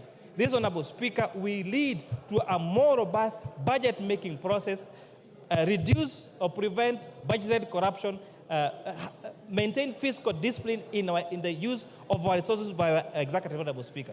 Because one of the credit cases we face, Honorable Speaker, is the trust deficit on what this will be used. And this House, in our oversight roles, can do a great job in reducing that trust deficit, in ensuring that the taxes paid by hand-earned Kenyans are spent correctly for the success, for the prosperity of the great public of the Republic of Kenya. Without Honorable Speaker, I beg to support. You beg to move. Without Honorable Speaker, I beg to move. And who is seconding you? Honorable Speaker, I request my very able Vice Chair, CPA Ambassador Benjamin Langat, the MP for the great people of Ainamoi in Kericho County, to second. Benja. Mr. Speaker, I rise to second this finance bill of 2024. Mr. Speaker, I want to start by thanking your office, the office of the clerk, and the staff, our secretariat, Mr. Speaker, and our members for the good job and the good support that you accorded our committee. Mr. Speaker, this finance bill is one of the most canvassed finance bill, Mr. Speaker. Mr. Speaker, we did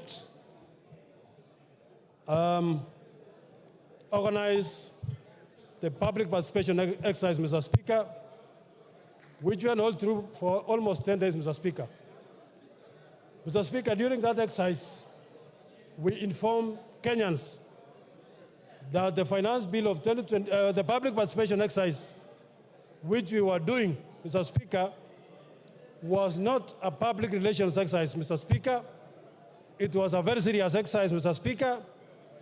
And I want to inform the public and Kenyans, Mr. Speaker, that we heard them.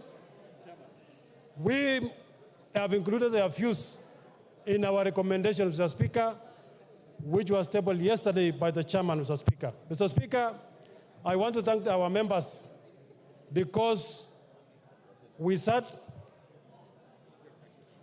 Speaker, we sat sometimes late into the night, Mr. Speaker, and I can say, Mr. Speaker, Mr. Speaker, as a committee comprising both sides of the House, Mr. Speaker, we were 99.9 unanimous, Mr. Speaker, in our deliberations, Mr. Speaker. Mr. Speaker, this House, Mr. Speaker, I want to say this House has already passed the budget estimates of 24-25, Mr. Speaker. And Mr. Speaker, any member who voted for the budget estimate of 2024, because budget estimates are funded by the finance bill of 2024. So all of us, if we are supporting the budget estimate of 2024, Mr. Speaker, we should rise to the occasion and support the finance bill of 2024. Mr. Speaker, when we went to the elections, we were given the terms of reference. One of them, Mr. Speaker, is we must stop borrowing. We must stop borrowing, Mr. Speaker. And to stop borrowing, Mr. Speaker, we must be able to generate our own revenue.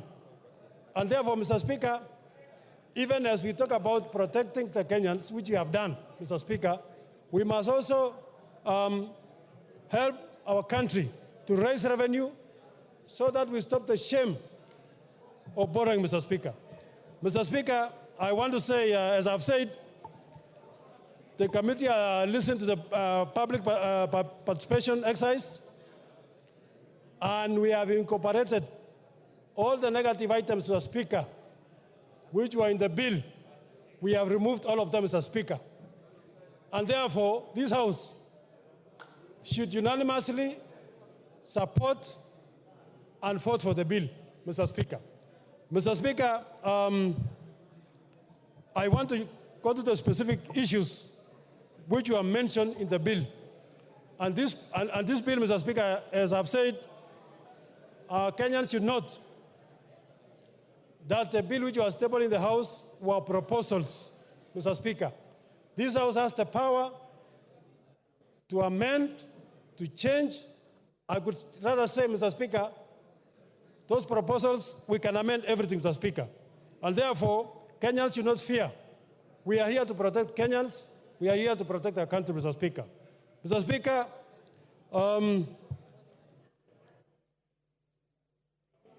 I want to talk about specific clauses. Mr. Speaker, this bill proposes to amend Income Tax Act, Mr. Speaker, the VAT Act, Mr. Speaker, the Excise Duty Act, Mr. Speaker, and also the Miscellaneous Fees and Levies Act, Mr. Speaker. On more specific issues, Mr. Speaker, the bill proposes to introduce what we call the significant presence tax, Mr. Speaker, which actually targets all the international organizations that are doing business within our country, mainly on online systems, Mr. Speaker. They are making money, they are getting money to their country, but they are getting less, Mr. Speaker. Mr. Speaker, we must make sure that everyone who does business in the country contributes to our economy, contributes to our tax income, Mr. Speaker, and therefore the committee supports the introduction of what we call the significant tax presence system, Mr. Speaker, so that we make sure we tax everyone who's doing business in our country and contribute to our economy, Mr. Speaker. Mr. Speaker, the law as established now gives our companies 5 years to recover their tax, what we call the tax foreign exchange losses, Mr. Speaker. The bill proposes to reduce that provision from 5 years to 3 years, Mr. Speaker. When we consider the opinions of the public, Mr. Speaker, we did agree, and we will be moving the necessary amendments that, Mr. Speaker, we must maintain the status quo, meaning that we did not agree that we should reduce it. It is good for the public, for our companies, Mr. Speaker, to be given sufficient time to recover their losses, Mr. Speaker. So, Mr. Speaker, we shall be introducing recommendations to delete that section, Mr. Speaker, which was proposing to reduce recovery of foreign losses, exchange losses, from 5 years to 3 years. Mr.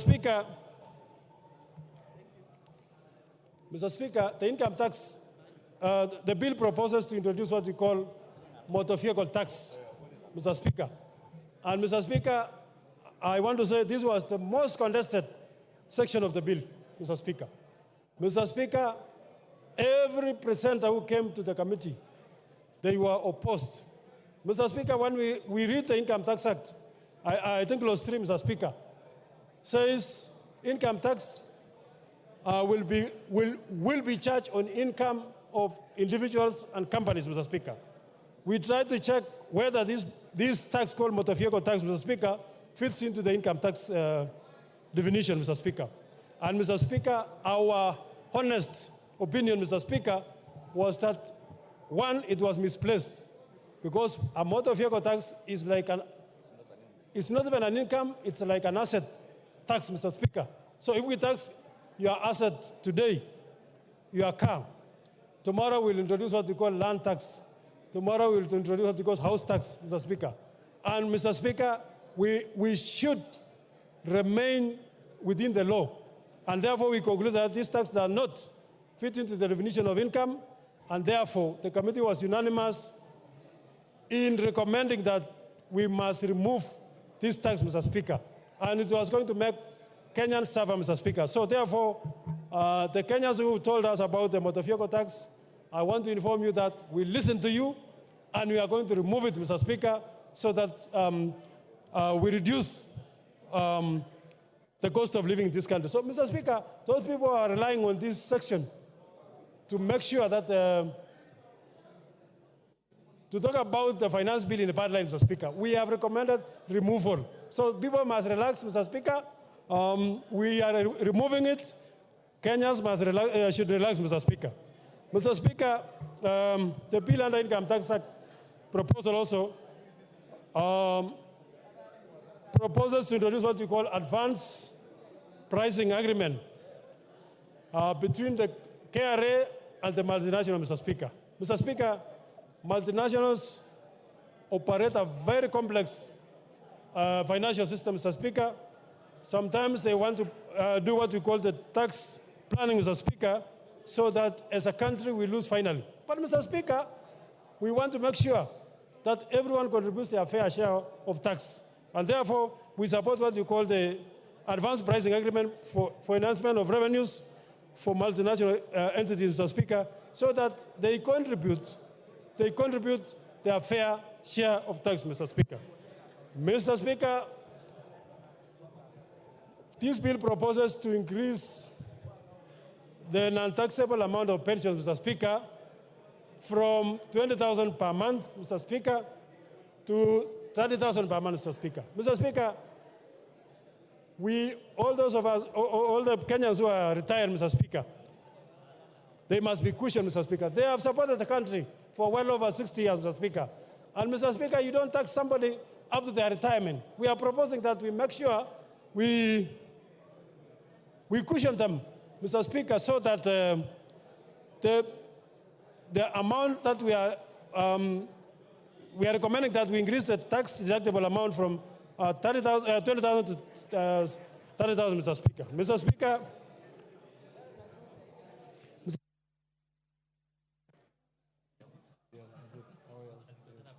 Your time is up, Benja. 1 minute to wind up. 1 minute, Mr. Speaker. Yes, I've given you 1 minute. Okay. Finish up. Mr. Speaker, on eco levy, Mr. Speaker, the committee was of the view that we must protect the local manufacturers, Mr. Speaker.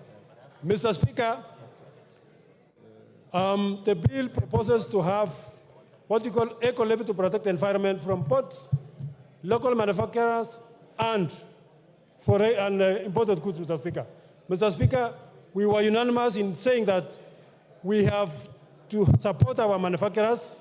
We only levy the eco levy on the finished manufactured goods, Mr. Speaker. Our local manufacturers, we have what we call Mr. Speaker, our local manufacturers, Mr. Speaker, have arrangements to protect the environment which have been agreed with NEMA, Mr. Speaker. So the levy will only be on foreign finished products, and Mr. Speaker, those goods which we cannot manufacture in Kenya. Mr. Speaker, I second and I support. I ask. Order, honorable members, take your seats. Order, take your seats. Honorable Cheng. Honorable members, I now propose the question, which is that the Finance Bill, National Assembly Bill number 30 of 2024, be now read a second time. Opio and I. Yes. Okay.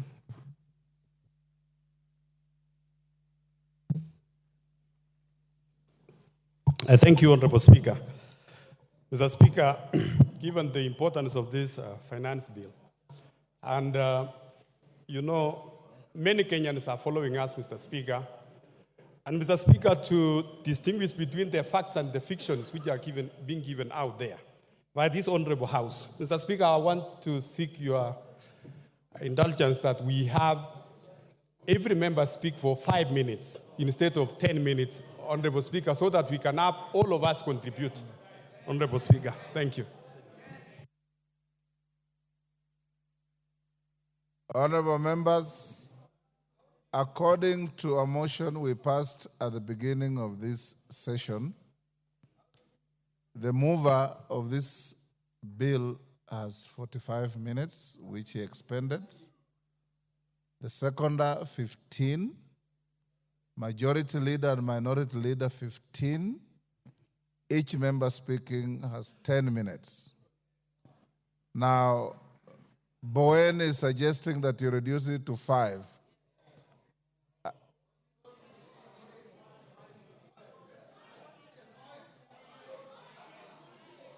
Order. Is Bowen's proposal supported? Let's start with 10. Let's start with what you passed. As usual, my screen is full. Order.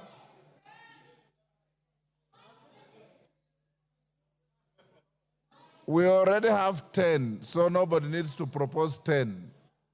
5 is what is proposing. Do we go with 5 or 10? Okay. It's not quite clear. Let's start with 10 and see how far it goes. Robert Mbui. Thank you, Mr. Speaker. Mr. Speaker, when we were all elected, we took oath of office to defend the Constitution 2010. The spirit of Article 1 and Article 95 of the Constitution. Order, honorable members, order. The matter of 10 or 5 minutes is now moot. We will see how to revisit it later. And those of you who are given a chance to speak, if you exhaust your points before you end the 10 minutes, you can yield the floor so that somebody else can be able to get the opportunity.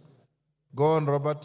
Yeah, thank you, Mr. Speaker. So in the spirit of Article 95 and Article 1, I stand to represent the more than 50 million Kenyans who have asked this House to reject this insensitive, punitive, ill-advised piece of legislative mistake. Mr. Speaker, I say this because in the 10 years that the former President Uhuru was president of this country, we had finance bills every year. But it's only one that had very serious contention, and the only contention that was there was the increase of VAT, in fact, the introduction of VAT on fuel of 8%. Mr. Speaker, the Kenya Kwanza regime has been in office. This is less than 2 years. And the second finance bill they have brought to this House and the first one have elicited so much contention from Kenyans that I think there is something seriously wrong. Mr. Speaker, in fact, let me say this, that the controversies of the 2023 finance bill, before we even get to this one, even, in fact, got a nickname for our head of state, because Kenyans out there are calling him Zakayo, the tax collector. Mr. Speaker, we must move from that concept of ensuring that every year we impose punitive taxes on Kenyans. Mr. Speaker, Kenyans have not even recovered from the negative effects of the 2023 finance bill. Because, Mr. Speaker, the 2023 finance bill already drastically reduced the disposable income of Kenyans. Because, Mr. Speaker, we increased pay as you earn then, we went and increased the NSSF, we went and increased the NHIF. Now we are proposing to go to SHIF, which is even higher. Mr. Speaker, we introduced a housing fund.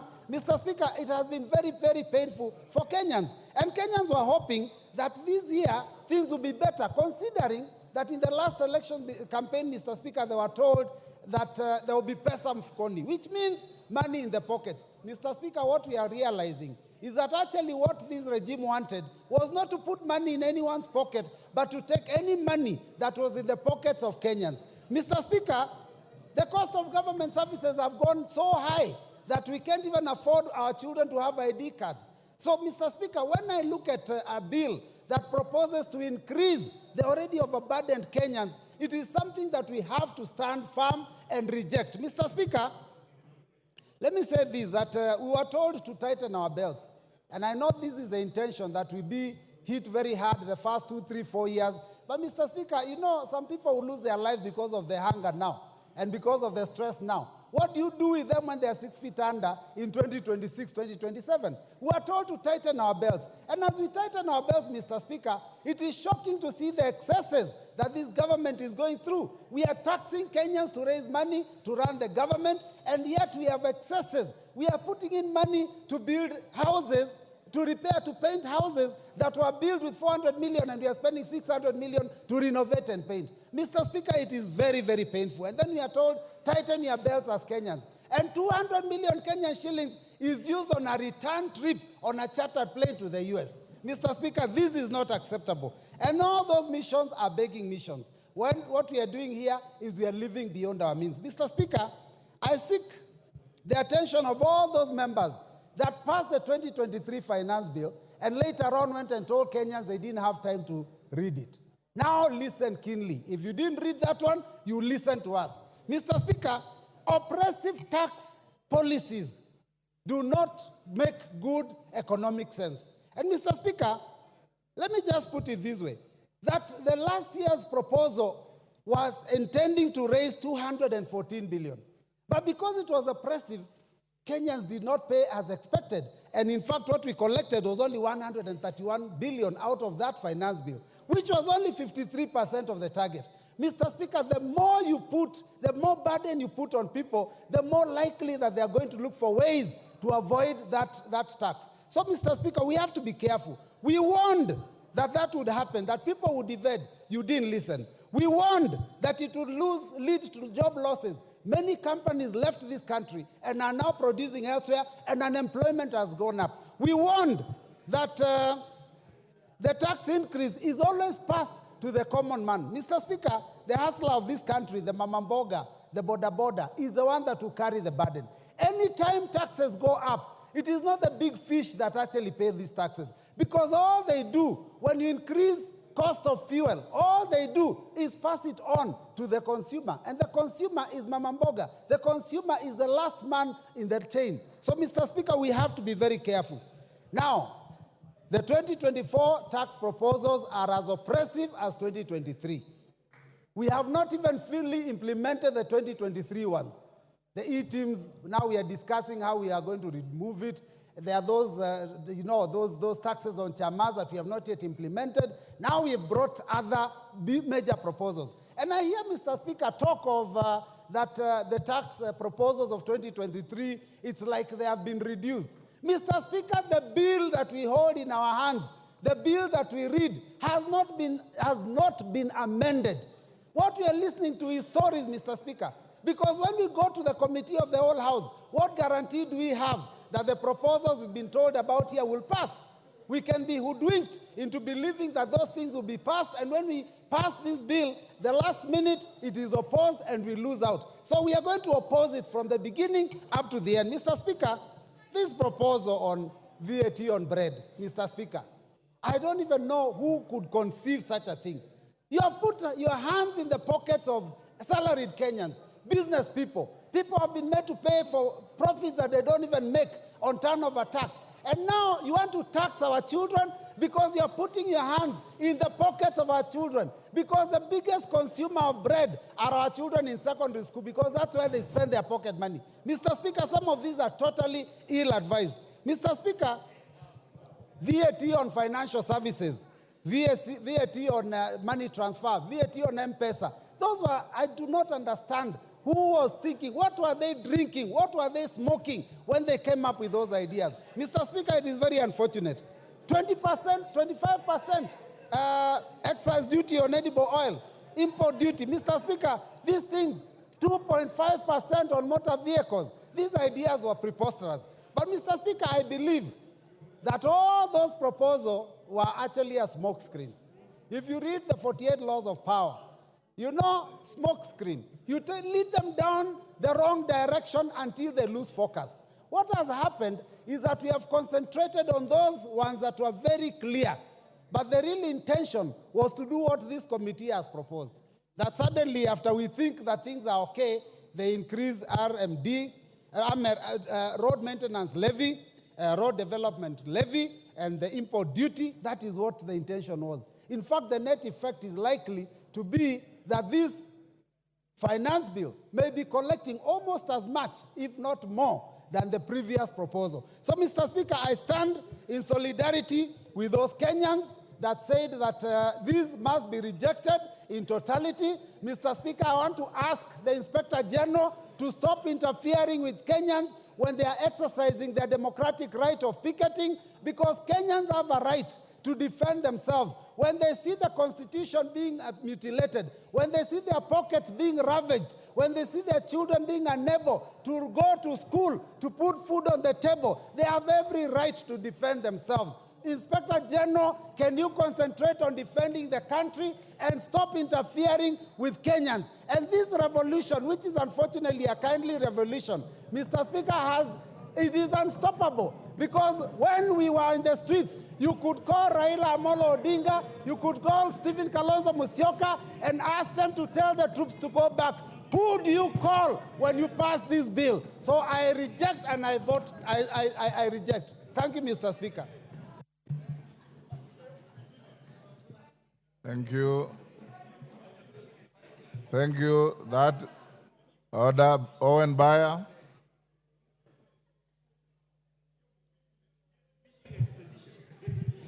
Thank you very much, Honorable Speaker. Honorable Speaker, coming to speak on the finance bill on the heels of my counterpart from the minority is interesting, because I tried to get at least something from Honorable Mbui that he was saying that was useful and a contribution to the finance bill, but I couldn't get any. I just heard him shout about maandamano and all that. But we forgive him. We forgive him. Forgive him. I want to start by saying this, Honorable Speaker. Honorable Speaker, the finance bill is one of the very important documents that comes to Parliament. It is part of the budget cycle. That somehow, as we go through the budget cycle, a finance bill will come to the House, Honorable Speaker. We have the opportunity now to look at Finance Bill 2024. Honorable Speaker, a finance bill is usually a document of revenue-raising measures. But this finance bill must be looked together with the budget statement and the budget that we passed in this House. The finance bill complements the budget that we passed in this House, Honorable Speaker. That we have to raise revenue, resources, that we can finance the budget. So these two documents must be looked together, Honorable Speaker. Honorable Speaker, when we received the budget, the finance bill in this House, we tabled it here. But it was a proposal from Treasury. And when a proposal comes to the House, Honorable Speaker, it needs to be debated. They cannot pass the way it has been brought. It is scrutinized by the House. And the Constitution, Honorable Speaker, gave us the opportunity to do public participation. And public participation, Honorable Speaker, is a key plank in passing laws and legislation in this House. Treasury makes wild proposals that comes to the House. But it is up to this House to sit down, debate those proposals, look at them, and see whether they are fair revenue-raising measures for the country. Honorable Speaker, we have had a thorough public participation, one which Kenyans spoke their feelings about the finance bill. Honorable Speaker, Kenyans talked to the committee. Kenyans raised their voices about contentious issues in the finance bill. And those issues were captured by the committee, a committee that includes members from the minority and also includes members from the majority. And Kenyans had, the committee had, and they made changes to the finance bill. Honorable Speaker, the House itself has, in third reading, the power to make amendments to the proposals that came from the Treasury. So therefore, Honorable Speaker, at this time to say that we reject the finance bill in total is to reject the mandate that you were given by the people. The people gave you mandate to debate, hear, approve or not approve, and that is the process that we are undertaking, Honorable Speaker. Honorable Speaker, the budget created a deficit, and in dealing with a deficit for a budget, there are three ways you can look at: reduce the budget, borrow, or tax. Those are the three things that you need to do when you're dealing with a budget for you to finance a budget. You either borrow, you either reduce the budget, or you tax to be able to finance a budget. All these measures are available to this House, Honorable Speaker, to make a decision on how we go forward. But Honorable Speaker, allow me also to say, did the committee listen? Yes, the committee listened on the proposals that were brought from Treasury. And Honorable Speaker, it is important to note that the proposals that were made, the proposals that we had from the Treasury did not go unchanged by the committee, Honorable Speaker. And I would like, Honorable Speaker, to just note a few things. The proposal on 16% VAT on bread was dropped. And there's a proposal in the report that be dropped. That is a win for Kenyans, Honorable Speaker, that now we will not have the 16% raise on bread in the finance bill. That has been dropped, and Kenyans are safe. They can have bread and Mbuyi and the children in school can have bread at less than the proposal of 16%. Honorable Speaker, we had noise about the motor tax, 2.5. Honorable Speaker, it is important to note that the committee listened, and when the committee listened, they dropped the 2.5 on motor vehicle because the committee listened, and now Kenyans do not have to pay that motor tax. Honorable Speaker, the eco tax that had been proposed by Treasury, the committee looked at it, studied it, and said we can only levy eco a tax on imported finished products. But for products that are manufactured in this country, they will not attract the eco tax that had been proposed by Treasury. Honorable Speaker, that is a win for Kenyans, which we might celebrate as a house because the committee listened. Honorable Speaker, there was a lot of taxation on the payslip, and the people who had loans were even suffering. But what has this committee done in terms of those things? They have reorganized the taxation within a payslip, and now there'll be more money on people's pockets from their payslip because the committee listened, Honorable Speaker. Honorable Speaker, there are many gains in this report, not on the finance bill, but on the report of the committee, which is what will eventually go into making the Finance Act. So, Honorable Speaker, as we move forward, Honorable Speaker, and I'm sure many other people will look at the many issues that Kenyans have gained, but I also want to look at the budget, Honorable Speaker. Today, members of this House, CDF, will have more money than before because it was proposed in the budget and it is going to be financed in this finance bill, Honorable Speaker. Honorable Opiyo and I here celebrated the other day that political parties' money has actually been returned into the budget. And he was very ecstatic that there is money for political parties. But I asked him that question, but that money must come from somewhere.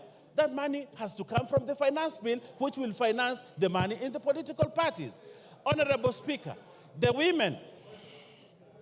What's the point of order, Minority Leader? You know, Honorable Owen Baya was doing fairly well until he mentioned my name in respect of political parties fund. Honorable Speaker, you know, political parties fund is not a favor to anybody or to any political party. And as a matter of fact, the threshold set out in the law has not been met in this regime. And therefore, I want to ask you, Honorable Speaker, to compel Honorable Baya to withdraw those very unfortunate remarks and apologize profusely, not only to me, but to the House and Kenyans in general. Thank you. Owen. Thank you very much. It is very true that the budget has money for political parties. And that money will come from a source. And that source is the finance bill.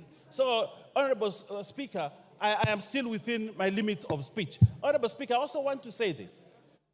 We have a budget that we must finance. We have a budget that we must get money to ensure resources go to Kenyans, that services go to Kenyans, that development go to Kenyans, that we have to pay debt, the 1.0-something trillion of servicing the debt. We have to have money to do that. And one way is to raise money through the finance bill. Honorable Speaker, we have to make hard decisions for our country in order to make it forward. But if we want to be good people, Honorable Speaker, I read somewhere that if you want to be a good person, please go and sell ice cream. But if you want to be a leader, you have to be here and make hard decisions. Your time is up. Your time is up. You must make the hard decision to sit down. Honorable members, before I give the next member, allow me to acknowledge two schools in the public gallery. Kibirisha Boys Secondary School from Bori, Meru, and Tiga High School from Mara, Tarakaniti. On your behalf and on behalf of myself, we welcome them to the House of Parliament.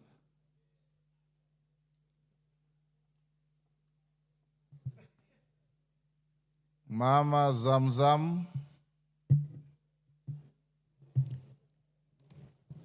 Asante sana Mheshimiwa Spika, na mimi niweze kuchangia mswada huu wa Finance Bill 2024. Mheshimiwa Spika, Mheshimiwa Spika, Wakenya wameamka, na mimi nataka niwaambie wenzangu ambao wako kwenye serikali.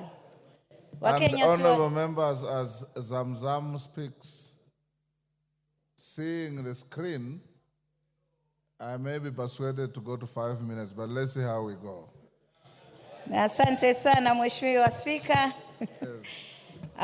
Mimi nataka niwaambie wenzangu kuwa Wakenya wameamka. Mheshimiwa Spika, ile budget ama hii finance bill ilivyowekwa Mheshimiwa Spika, kuja kuweka mkate, edible oils na vitu ambavyo vinamgusa kama vile magari, Mheshimiwa Spika, ile ilikuwa ni strategy ya kuweza kuwaondoa Kenya katika ile shetani kubwa ambayo imebaki ndani ya hii bill, Mheshimiwa Spika. Mheshimiwa Spika, Wakenya wamemakinika, ukiwaona wanaingia barabarani wenyewe bila baba, jua kuna shida. Na Mheshimiwa Spika, mimi nataka niseme hivi.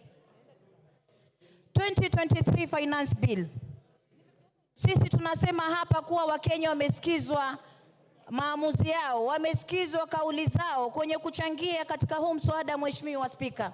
Lakini ikumbukwe kuwa, ifahamike kuwa 2023 finance bill Wakenya walikataa kabisa housing levy, lakini ililazimishwa kwao, Mheshimiwa Spika. Kwa hiyo tusije kudanganywa kuwa kuna vitu vilivyoko humu ndani ya bill kuwa Wakenya wamekubali. Mheshimiwa Spika, sijui yule aliyokuwa akipanga mambo ya mkate alikuwa anafikiria kitu gani, Mheshimiwa Spika. Lakini mimi nitasema hivi, naangalia ile pesa ambayo inaweza kukusanywa, ambayo imekadiriwa kukusanywa, naangalia na matumizi yake, Mheshimiwa Spika, Wakenya wamefinywa. Na mimi nataka niwaambie, hata paka ukimpiga paka ukamfungia ndani ya nyumba, paka atakung'ata. Imefika wakati sasa Wakenya wanaanza kutufuata sisi na messages zinatumiwa mpaka rais, Mheshimiwa Spika. Hii Kenya watu wameamka, Mheshimiwa Spika. Na mimi nataka niwaambieni, tutacheka leo, wengine wanasikia raha, wengine mmetumwa mpige yes, lakini kumbukeni, hii bill ambayo mnaifanya saizi si yenu tu, itashika vizazi vijazo. Itafika wakati wewe hauko bungeni, itafika wakati wewe mtoto wako, mama yako, ndugu yako hana njia, hana uwezo, itamfinya. Kwa hiyo tukitunga sheria sisi tunaangalia sheria, tunatunga sheria ya kuweza kusaidia ama ni sheria ya kuweza kumvunja Mkenya. Mheshimiwa Spika, naangalia bajeti ambayo imewekwa katika ofisi ya rais, Mheshimiwa Spika. Ukiangalia State House imewekwa karibu bilioni 8, 7.9 billion. Ukiangalia Office of the President imewekwa 4.5 billion. Ukiangalia ofisi ya naibu wa rais imewekwa 4.5 billion. Haya matumizi hayajaonyesha yanaenda kufanya kitu gani, Mheshimiwa Spika. Wakati ambapo pesa ambazo zinakwenda kwa mwananchi unapata amewekewa pesa duni kabisa. Ukiangalia upande wa help, Mheshimiwa Spika, wanaingiza na mkono huu wanatoa 16% kwa cancer patients. Sisi tunataka kupigana na saratani. Kina mama wanaugua saratani, watu wa maskini ambao hawajiwezi, huu ugonjwa umewafikia. Ikiwa sisi tunaongeza mpaka kwa magonjwa, tunaongeza tuna tax ugonjwa wa Kenya, wabunge wenzangu, tunaelekeza wapi taifa hili? Pale ndani ya State House mkate peke yake na maziwa na nini, ile bilioni 13 mimi naiangalia nasema, jamani, tuoneni haya. Mgala muweni, haki yake mpeni. Huyu ambaye tunamnyang'anya hizi pesa kwenda kufund vitu vya starehe ni mtu ambaye analia kwa Mungu kila siku asubuhi akiamka, Mwenyezi Mungu, natoka ndani ya nyumba yangu, nishukishie riziki kwa mikono yangu niweze kulea watoto wangu. Lakini sisi katika ile ruzuku yake tunaenda kukata. Kwa mfano, Mkenya anatoka nyumbani, mshahara wake ni 50,000 Mheshimiwa Spika. Katika 50,000 Mheshimiwa Spika, 24,000 yote inakatwa na serikali Mheshimiwa Spika. Hapo hiyo ni katika tax peke yake. Mara hii pay as you earn, sijui nini, kisha anabaki na 29,000. 29,000 kiangalia Mheshimiwa Spika, ana stima ataka kulipa, ana maji ataka kulipa, ataka kununua unga, ataka kupeleka mtoto shule. Mheshimiwa Spika, Wakenya wamechoka. Wakenya wamechoka. There's a point of order from the committee chairman. Asante sana Mheshimiwa Spika. Nimesikia rafiki yangu Mheshimiwa mbunge wa Mombasa akisema kwamba kuna kodi ambayo imewekwa kwa wagonjwa wa saratani. Na ningetaka kwamba anieleze ni kipengele kipi katika huu mswada ambao unaongea kuhusu hiyo, kwa sababu Mheshimiwa Spika, haya mambo ya kumisinform ama kuwadanganya Wakenya kwa mambo kama hayo kwa sababu ya siasa kabisa ni makosa na haifai kufanyika. Mama Zamzam, that is a fair challenge. Order. Order. That's a fair challenge. Can you point out which... Ngoja nipe nafasi Mheshimiwa Spika, nitaiangalia kisha kipengee mahali kiko.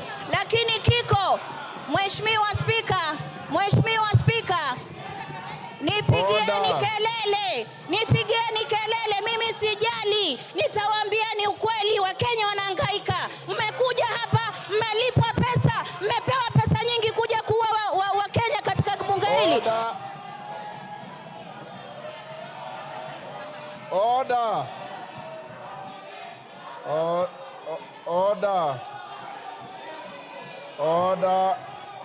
Order, honorable members, order.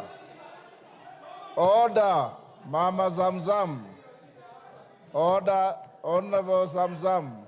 Order, Honorable Zamzam. Order, KJ. Order, members. We were doing so well in terms of decorum and production from members until we reached here. Mama Zamzam, order, standing order 91. Every member is responsible for the accuracy of any facts which you allege. And the Speaker doesn't get involved in your allegations until you are challenged.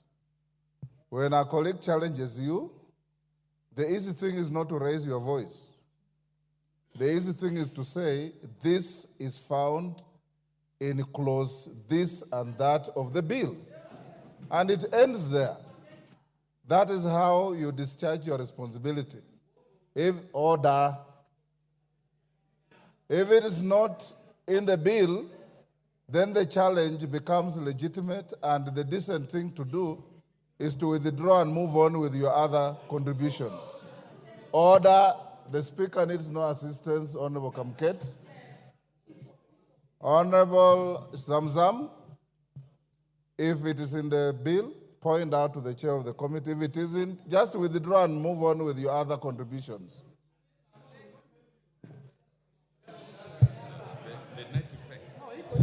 Order. We are going to have orderly debate.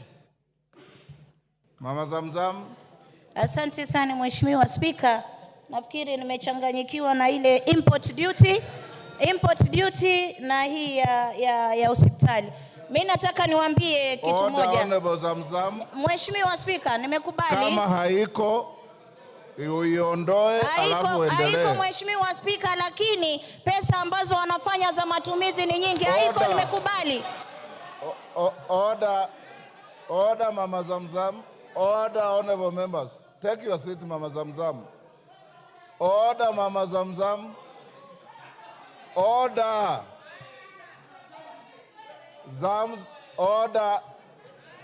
Order. Order, Mama Zamzam. Mama Zamzam. Order. Mheshimiwa Zamzam, wewe ni mheshimiwa na mama wa heshima. na mimi nakuheshimu sana. Wewe huongea Kiswahili sanifu na huwa unasema mambo yanayoeleweka. Kuanza kuchibisana na wenzako across the floor ni kushusha heshima yako. Sasa nakwambia, ondoeni ile ulisema kwamba haiko na uendelee na mambo mengine. Kubishana na kupiga kelele haina faida kwa hii chumba. Order. Order. Honorable Mbadi, order. Order. Honorable Mama Zamzam, withdraw and proceed. Honorable Mbadi wants to mislead you. Just withdraw and proceed.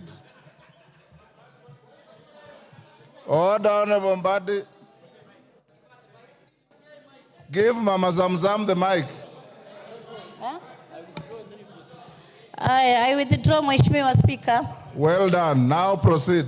Sasa na proceed. Lakini Mheshimiwa Speaker, watu wakija hii bunge kila mtu ametoka kwao amepigiwa kura zake, Mheshimiwa Speaker. Just proceed without complaint. Mimi hata nitalalamika kwa sababu amenitukana ule mzee na nywele nyeupe. Mheshimiwa Speaker, mimi naangalia katika hata cooking stove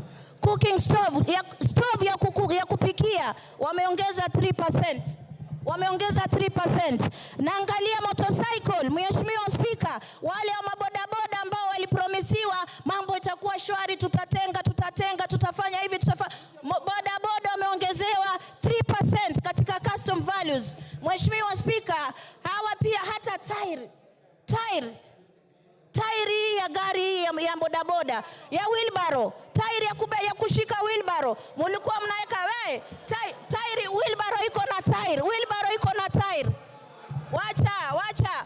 Kwa fuel kama mmeongeza shilingi 9, mumeongeza kila mahali.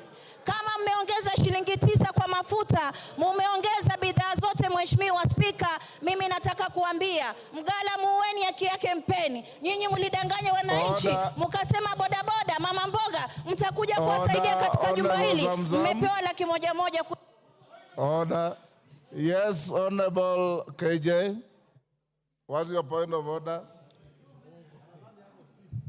Mr. Speaker, I'm standing on a standing order that provides for a member to be relevant when they are debating. Mr. Speaker, the honorable member has been on a tirade, misinforming this House and by extension misinforming the nation on gossip that has been peddled on social media and headlines. This gossip is what she has crept into the House, Mr. Speaker. And Mr. Speaker, the point... Take your seat. Honorable members, order. Order, honorable members. I want us to have decorum in the House. And from now going forward, when you stand on a point of order, tell me which standing order you are standing on.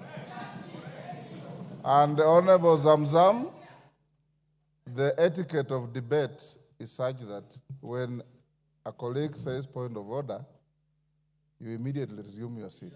You don't lose your time. You resume your seat, you hear the point of order, and then you proceed. What you are doing is wrong because the moment you hear point of order, you are raising your voice and menacing your colleagues with fingers and so on. It is not good. Finish up your contribution. Your time is almost up. Asante sana Mheshimiwa Speaker.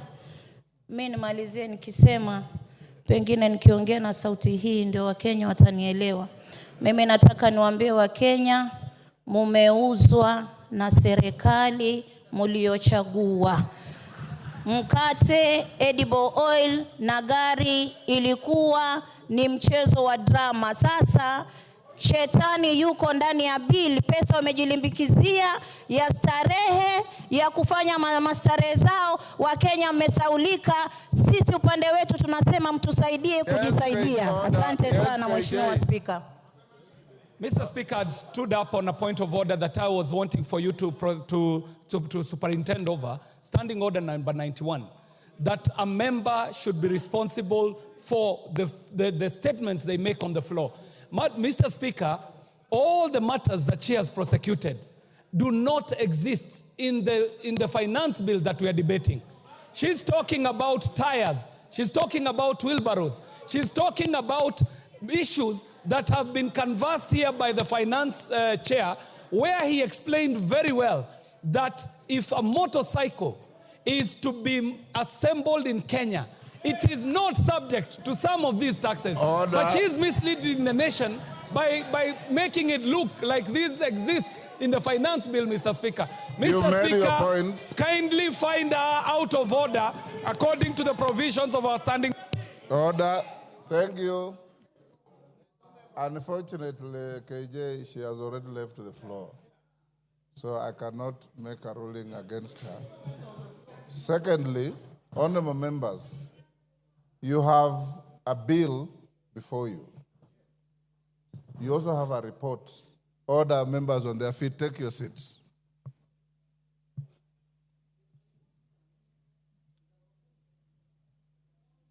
You have a bill before you. You also have a report of the committee. The mover of the bill extensively made reference to the report, said this has been dropped, this has been dropped, this has been dropped. You may be convinced, you may not be convinced. When you are debating, make your reference to the bill. You're also at liberty to make reference to the report. Nobody will be tailored to have one track. Make your reference to the bill, make your reference to the report. What I will not allow you to do is to say things that are neither in the bill nor in the report, the way Mama Zamzam was trying to do. Wachira Karani. Thank you. Yes, Honorable Millie Odhiambo, what's your point of order? Thank you for your guidance, Mr. Speaker. Mr. Speaker, I'm just standing with a lot of due respect and concern over what you have just said. Mr. Speaker, first I want to thank you for giving us guidance and direction that we can make reference to the bill and to the report.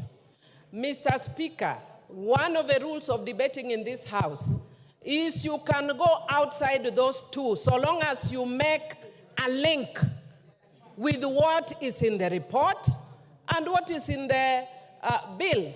But when we are being told that I must speak in that narrow sense, Mr. Speaker, we are being gagged. Order, Honorable Millie. We are feeling gagged. Take your seat. Honorable Millie, nobody's being gagged. The rules of debate are very clear. You can make conjecture. You can make reference to matters known to you. But when you are challenged by a colleague, you have a duty to respond and respond relevantly. The Speaker is not here to gag anybody, and nobody will be gagged, including you, Millie. All right? Wachira Karani. Yes, Junet Mohammed. Mr. Speaker, you have guided very well, Mr. Speaker, and I want to thank you. But, Mr. Speaker, having said that, can we have... Order, Ruth Odinga. It is out of order to stand between a member on his feet and the chair. Yes. Yeah, Mr. Speaker, you have guided us very well. But, Mr. Speaker, members must know that we are debating a bill as it is. The report is giving us proposals on what the committee thinks we need to do. But the bill as it is now is not amended. So when somebody talks about 3% on wheelbarrow, 3% on mokokoteni, he is debating in accordance with the way the bill is as this morning. And the bill can only be amended here. The proposals that you did yesterday at the State House can only happen here on this floor. Those were just a press conference. So refer to the bill as it is and refer to the report. So when it is amended in the House is when those things will take effect. Thank you very much. Order. Otienda Molo. Thank you, Mr. Speaker. Mr. Speaker, understanding Order 83, my first point, I think, has just been made by the Honorable Junet. It is important, Mr. Speaker, that the majority does not diminish debate on technicalities. Everything that the chairman said in terms of what will be amended is yet to be moved. So we are at liberty to discuss everything on the bill as it is. And in that respect, we cannot be limited. Mr. Speaker, number 2, the Honorable Didmas Barasa is wearing an unparliamentary hat. Could you please guide him to be parliamentary? I'll be coming back, Mr. Speaker, on your earlier ruling on these matters, but that will be later. But could the Honorable Didmas Barasa stop wearing that village hat that he's wearing here? Thank you. Honorable members, the issue of the bill before the House, and I'm sitting here listening to all of you. I listened to the move of the bill, and he said, this bill contains this, but at committee stage, I'll drop it. That becomes part of your Hansard.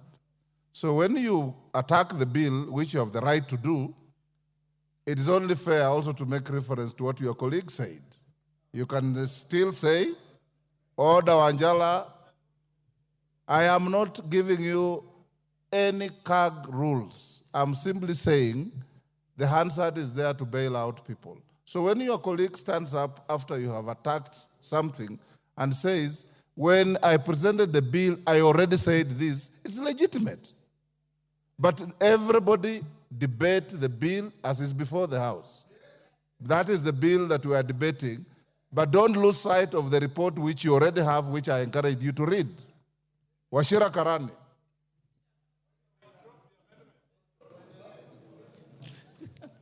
Thank you, Mr. Wachira Speaker. Karani, you have the floor. Thank you very much, Mr. Speaker.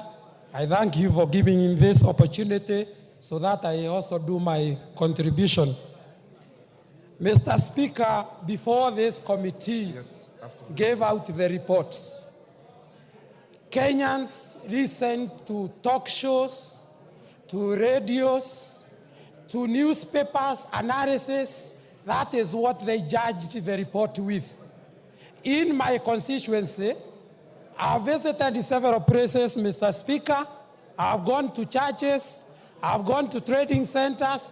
I've listened to the messages. I've read the messages the people have sent to me. And I can say this without blinking. What has been presented by the committee as the report and what has been spread by the talk shows, they are totally two things that are totally different.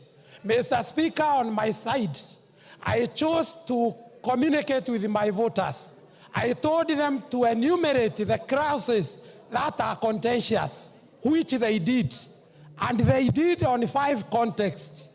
First of all, they complained about the VAT 16% on the bread tax. They also complained about the tax on edible oils. They also complained about the tax on motor vehicle, the 2.5%. They complained about the eco levy, the 5 items. And I promised them that I'm going to approach the Committee on Finance so that those are addressed. I'm very happy this morning because the committee, led by the very able Honorable Kimani, has reviewed all of those. The tax on bread has been removed, the 16%. The 2.5% on motor vehicle levy has been removed. The money transfer have been removed. So me, as I stand, Mr. Speaker, I just want to thank the Committee on Finance for work well done, doing a thorough job, and listening to what we have communicated to them and acting of them. I support, Mr. Speaker. Minority Leader. The Honorable Speaker, let me make the following comments concerning the Finance Bill 2024. But I want to pick from where the Honorable Robert Mbui left. You know, Honorable Speaker, we have been around for some time. As a matter of fact, this, I think, is my 12th year in this parliament. And even before that, I was living in Kenya. What is so unique with this government that for 2 years in a row, the matter of finance bill is causing hullabaloo, is causing commotion, is causing pandemonium until young children are coming out the streets. We have had finance bills since 1963. We have had them. We had them during Jomo Kenyatta time. We had them during President Moi's time. We had them during President Kibaki. Recently, we had them during President Uhuru's time. But in this regime, 2 years in a row, the finance bill is causing serious problems to Kenyans. And is exposing the regime as totally insensitive to the plight of the people. Do you want information from Kamket? Certainly no, Honorable Speaker. How can Honorable Kamket inform me, Honorable Speaker? Really, no. So, Honorable Speaker, that is the question we must ask ourselves. And then it again raises the issue. Who advises this government? Who are the real advisors? In terms of economics, in terms of finance management, leave alone politics. Politics we can deal with later. But who advises this government? Because it seems to make mistake after mistake, mistake after mistake, mistake after mistake, Honorable Speaker. Following the outcry that happened after the 2023 finance bill was unveiled, I had thought that this government would be the wiser this time around. What we see is actually a worst case. As they say, the more things change, the more they remain the same. Honorable Speaker, I have read the bill in its entirety. I have similarly read the report of the committee chaired by my very good friend, Honorable Kimani Kuria. Honorable Speaker, if you look at the report of the committee and together with the amendments it is proposing to make on the bill, then you come to the conclusion that actually the character, the structure of the bill is actually changing fundamentally. Fundamentally. And this flies on the face of the provisions of Standing Order 48. Honorable Speaker, at some point perhaps I would be calling upon you to consider asking the chair to withdraw the bill and introduce a new one. Because the character is changing. And why is the character changing, Honorable Speaker? Honorable Speaker, under Article 201 of the Constitution, specifically 201 sub-article A, on the matter of principles that govern or guide public finance management. Public finance management. I don't know what is itching, Honorable Soro. Honorable Speaker, one of the principles, some of the principles that should guide the management of public finance: openness, accountability, and including public participation in financial matters. If you can come out of the blues and tell us that now these things that we had introduced in the bill, these taxes that we had introduced in the bills, we are now removing them. It is basically going against the principles of public finance management. You are turning a public finance bill into a personal property that you can change at whims. Honorable Speaker. Yes, Chairman of... Honorable Speaker. Order, Minority Leader, Chairman. Honorable Speaker, again, on a point of order on misinformation. The leader of minority clearly read the PFM Act and talked about then if changes are made, the allegations making them then significantly that bill would have to be drafted. Then the question on public participation remains. Then does it mean that he is purporting that everything that the public says is just an exercise in futility and should not change? Otherwise, then why were we involving taxpayers' money and time to reason to the members of the public if we cannot propose changes on the bill? Minority Leader.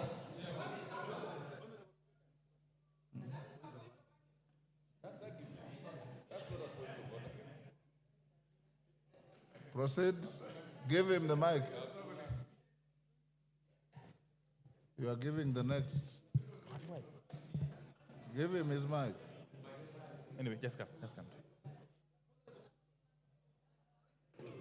Honorable Speaker, obviously, with all the tremendous possible respect, that was not a point of order. The Honorable Chair can actually advance that argument when he gets time to reply.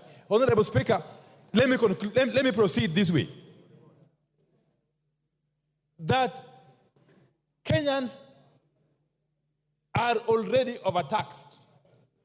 In fact, if you look at Kenya vis-a-vis the rest of the world, you would be forgiven to conclude that Kenyans are some of the most taxed human beings on earth.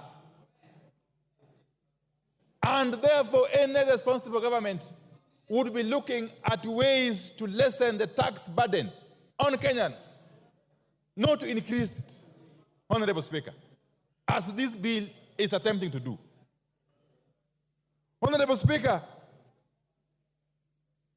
in spite of the recommendations in the report, which look very flowery, Honorable Speaker, we have always been reminded that the devil is in the details. I am aware, even though this is not part of the finance bill, that there are plans to increase the levy on roads maintenance. I know, of course, the amendment will come separately. Yes. The moment you increase the road maintenance levy by even a shilling, leave alone the 9 shillings being proposed, the ripple effect is enormous in all sectors of the economy. And the loser is the common Kenyan taxpayer. Honorable Speaker. And therefore, this is a case of taking with one hand, giving with one hand, and taking back with another hand. It's not helping the situation, Honorable Speaker. Honorable Speaker, this economy has become too hostile for foreign investors. Indeed, even for local investors. We have got documented cases of manufacturers who have shifted base from Kenya to our neighboring countries as a result of this unbearable tax burden that keeps shifting. Actually, you can never be sure because it is so unpredictable that no sensible investor can actually put their money in this country. To make matters worse, we are witnessing what could be compared to the state capture that happened during the President Jacob Zuma's regime in South Africa. Honorable Speaker, and I will explain shortly. Honorable Speaker. Honorable Speaker, if you take the case of the manufacturing sector, and specifically the steel and cement manufacturing sector, that sector is now under total control. Who is being assisted as we watch? Indeed, Parliament is complicit.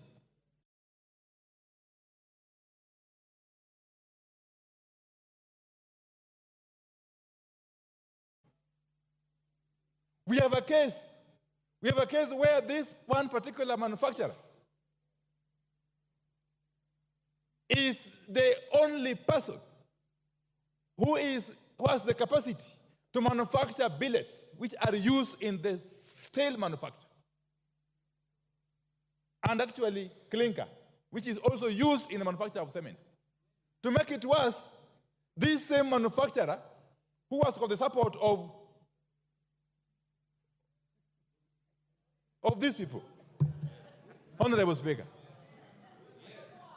he is compelling his competitors to buy from him raw materials. To make it worse, he is compelling them to buy at a minimum. That for you to buy from me billet or clinker, you must buy quantities worth minimum of 100,000 US dollars. And you must pay me in US dollars. And he delivers when he wants. Do you expect him to compete favorably with the rest? I will name him. It is the owner of Devki Steel company and the owner of Simba Cement. I think his name is Guru. That one. We must shame these people. We must name and shame these people. If you are to rescue our country from the clutches of state capture, Honorable Speaker, we must do so. We must do so. Now, I am happy. I am happy at the debate and the information that is coming out from my point of order is 91. 91.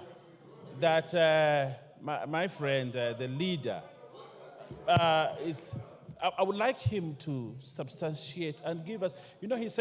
He said he must buy from me. He must do this and this. Where did he say? Where is that factual information? You can do better by giving us, a record of what he said, other than hearsay, Honorable Speaker. You can do better than just say things. Order, Honorable. Both of you are veering off the track. Let's avoid the temptation to dismatch people who cannot defend themselves on the floor. Go on, Minority Leader. Yes, please. Don't. Sorry. So I will leave that at that. But Honorable Baya, stop holding brief for these characters. It doesn't help. Let me tell you, from my experience in this parliament, they'll never really assist you in the constituency. Honorable Speaker, where we have now reached is a situation of helplessness. No wonder young boys and girls are coming out in their numbers on the streets and facing police truncheons and water cannon and tear gas, something which is unprecedented, Honorable Speaker. It reminds me of a play by the celebrated Professor Francis Mbuga, that is Betrayal in the City. Honorable Speaker, you are a literature person. If you read that play, I read it long You read ago. it, yes. There's a character by the name Jasper Wendu. Okay? He was in a situation, he was actually lamenting that we have waited for independence. We were hopeful for good things. Independence came. And now we have got nothing else to look up to or forward to, Honorable Speaker.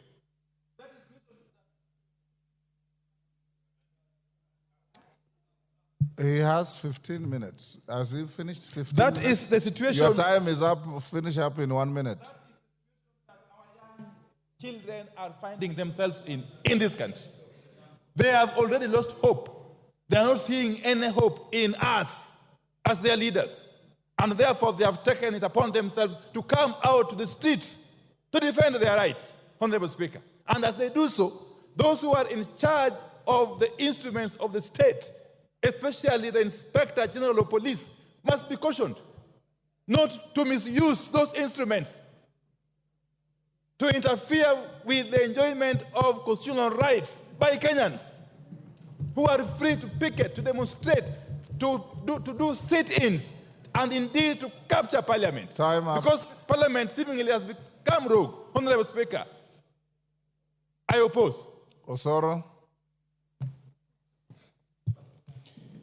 Thank you very much, Honorable Speaker. Honorable Speaker, listening to my colleagues from the other side, Honorable Speaker, one need not to be a rocket scientist to know that they are playing populist politics as far as this report is concerned. You'll be left wondering whether they are contributing to the same debate, to the report before us, or they are giving us theories and stories that are unnecessary, Honorable Speaker. Honorable Speaker, I'll qualify my statement with these points. Last week, when the budget estimates were presented before this House, Honorable Speaker, and even when the chair for budget was highlighting some vote on the budget, Honorable Speaker, I saw honorable members across the political divide very happy. He did say that 500 million shillings has been added to NGAF. The honorable chair went ahead and said that CDF has gotten an extra 10 billion shillings, that each constituency here will be getting an extra 30 million shillings. And everybody here was very happy. In fact, the honorable members who represent counties, commonly known as the honorable women reps, even did a post appreciating His Excellency the President, saying that, you know, Your Excellency, we are very happy. You've added us 500 million. We pray that next year you even add the same amount or even higher to that amount, to the 500 million. Honorable Speaker, I do not understand. You cannot eat your cake and still have it. You cannot say on the other point, on the other hand, that you are supporting what the executive is doing in terms of funding you, what touches you, but you cannot show them where they'll get this money from, Honorable Speaker. What is your point of order and under what standing order? Mr. Speaker, I may not quote the point of order, but mentioning then you are out women of order. reps in this budget, Mr. Speaker. Order. Honorable Osoro is... Order, Honorable Mbeyu. I have made it very clear for orderly debate. I'll give you every point you want. Tell me which standing order. The order, you've lost your chance. Go on, Osoro. Thank you very much, Honorable Speaker. So, Honorable Speaker, what I was saying is, with the additional budget, with the additional needs, because everybody was very happy that 30 million per constituency is going to be added in their constituency, 50 million to every constituency, Honorable Speaker, then it means that, and considering the tax base and our taxes going back into the years, then it means, Honorable Minority Leader, that there was need for us to expand our tax base so that we get that money that you need for development. The other day, Honorable Speaker, a member here raised the issue with the intern teachers who were suspended the other day, and some who are on contractual basis and need to be employed on permanent basis. Honorable Speaker, that needs money. Our collection is not sufficient to meet the 4 trillion budget that was read in this House, Honorable Speaker. Then raises some questions, Honorable Speaker, in this House. What do we do? Do we raise, do we continue borrowing? Do we raise our borrowing ceiling, Honorable Speaker, and start looking for money from the external sources? No. We need to expand our tax base, but not at the expense of Kenyans. We expand our it's actually a double benefit. We expand our tax base while focusing on manufacturing and local production of our things, Honorable Speaker. And I will single out 2 things, 2 very important factors, Honorable Speaker. What this report by the Finance Committee proposes is to increase the excise duty of China or other countries. That excise duty is going to be increased on only fully assembled motorcycles. What does that mean? Or finished product. What does that mean? The locally assembled motorcycles here will have a competitive price against those ones. Factories will have increased in our industries here, in industrial area. People will want to assemble the factories for motorcycles at industrial area. Then that means we will grow our employment that we promised our people. It will have created jobs in this country. That is a positive, Honorable Speaker. Number 2, Honorable Speaker, this report by the Finance Committee proposes to increase excise duty on imported table eggs, Honorable Speaker. I mean, it doesn't make sense, and I don't see Honorable Clive here, who is a good poultry farmer. He's got over 10,000 chicks that he rears in his farm and sells eggs across Gusii region, Honorable Speaker. And he can tell you, his competitors get eggs from Uganda. His competitors get eggs, import eggs from Tanzania. What does this report propose, Honorable Speaker? This report proposes to increase excise duty on the eggs imported from those neighboring countries so that we can be able to grow our local market, our local farmers, Honorable Speaker, in Muranga and including Honorable Gisairo, who is a poultry farmer, Honorable Speaker. Then on the positive side, this very report removes the excise duty on the eggs that are brought for hatchery. the eggs that are brought for production, not table eggs. When fertile eggs, and I'm being guided by Honorable Owen Bayer, they're called fertile eggs. I hope you're right. So, Honorable Speaker, Honorable Speaker, when we are debating on this report, it's important for us to also be very factual and tell Kenyans the truth. You cannot say that, on the other hand, you want Kenyans or this government to look for jobs or to create jobs, and on the other hand, you want to continue encouraging importation of goods. Can you imagine, Honorable Speaker, up to this time and era, we are still depending on sanitary pads and diapers from India and China. What does this report do? Increases excise duty on the finished product of the sanitary pads and finished product of diapers to grow the local manufacturers. That was the proposal by the Kenya Manufacturers Association, because they also complained. We listened to them, the committee listened to them, to grow them here. Have you ever asked yourself here? Amzam, what is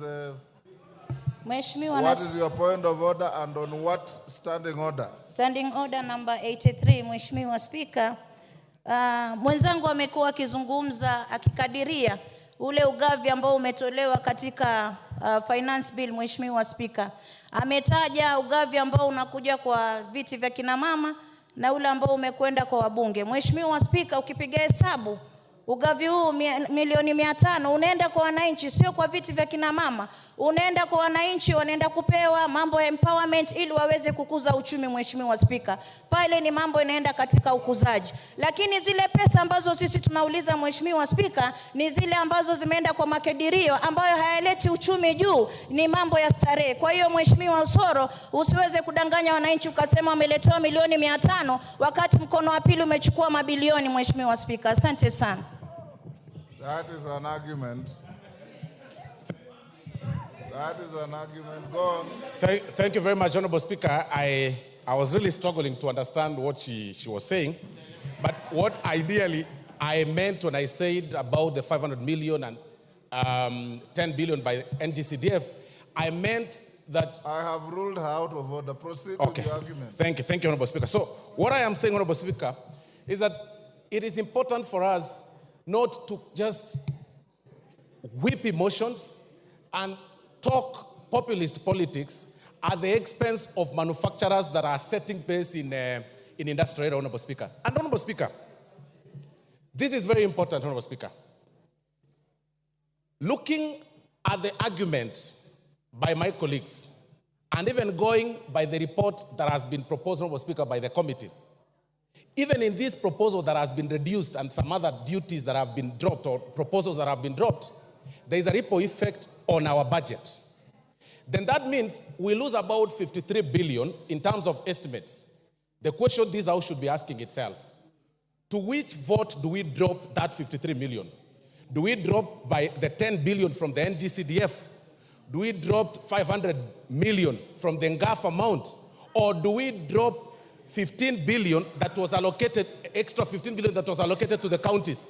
That should be the question that we should be talking about. But all these other stories and people complaining and raising issues unnecessarily, Honorable Speaker, it is actually wrong. Let's restrict ourselves to the report. This is not politics. You all know this is very important for this country, and it has an effect to our growth and the growth of our common mwananchi. Thank you very much, Honorable Speaker, and for that reason, I support the report.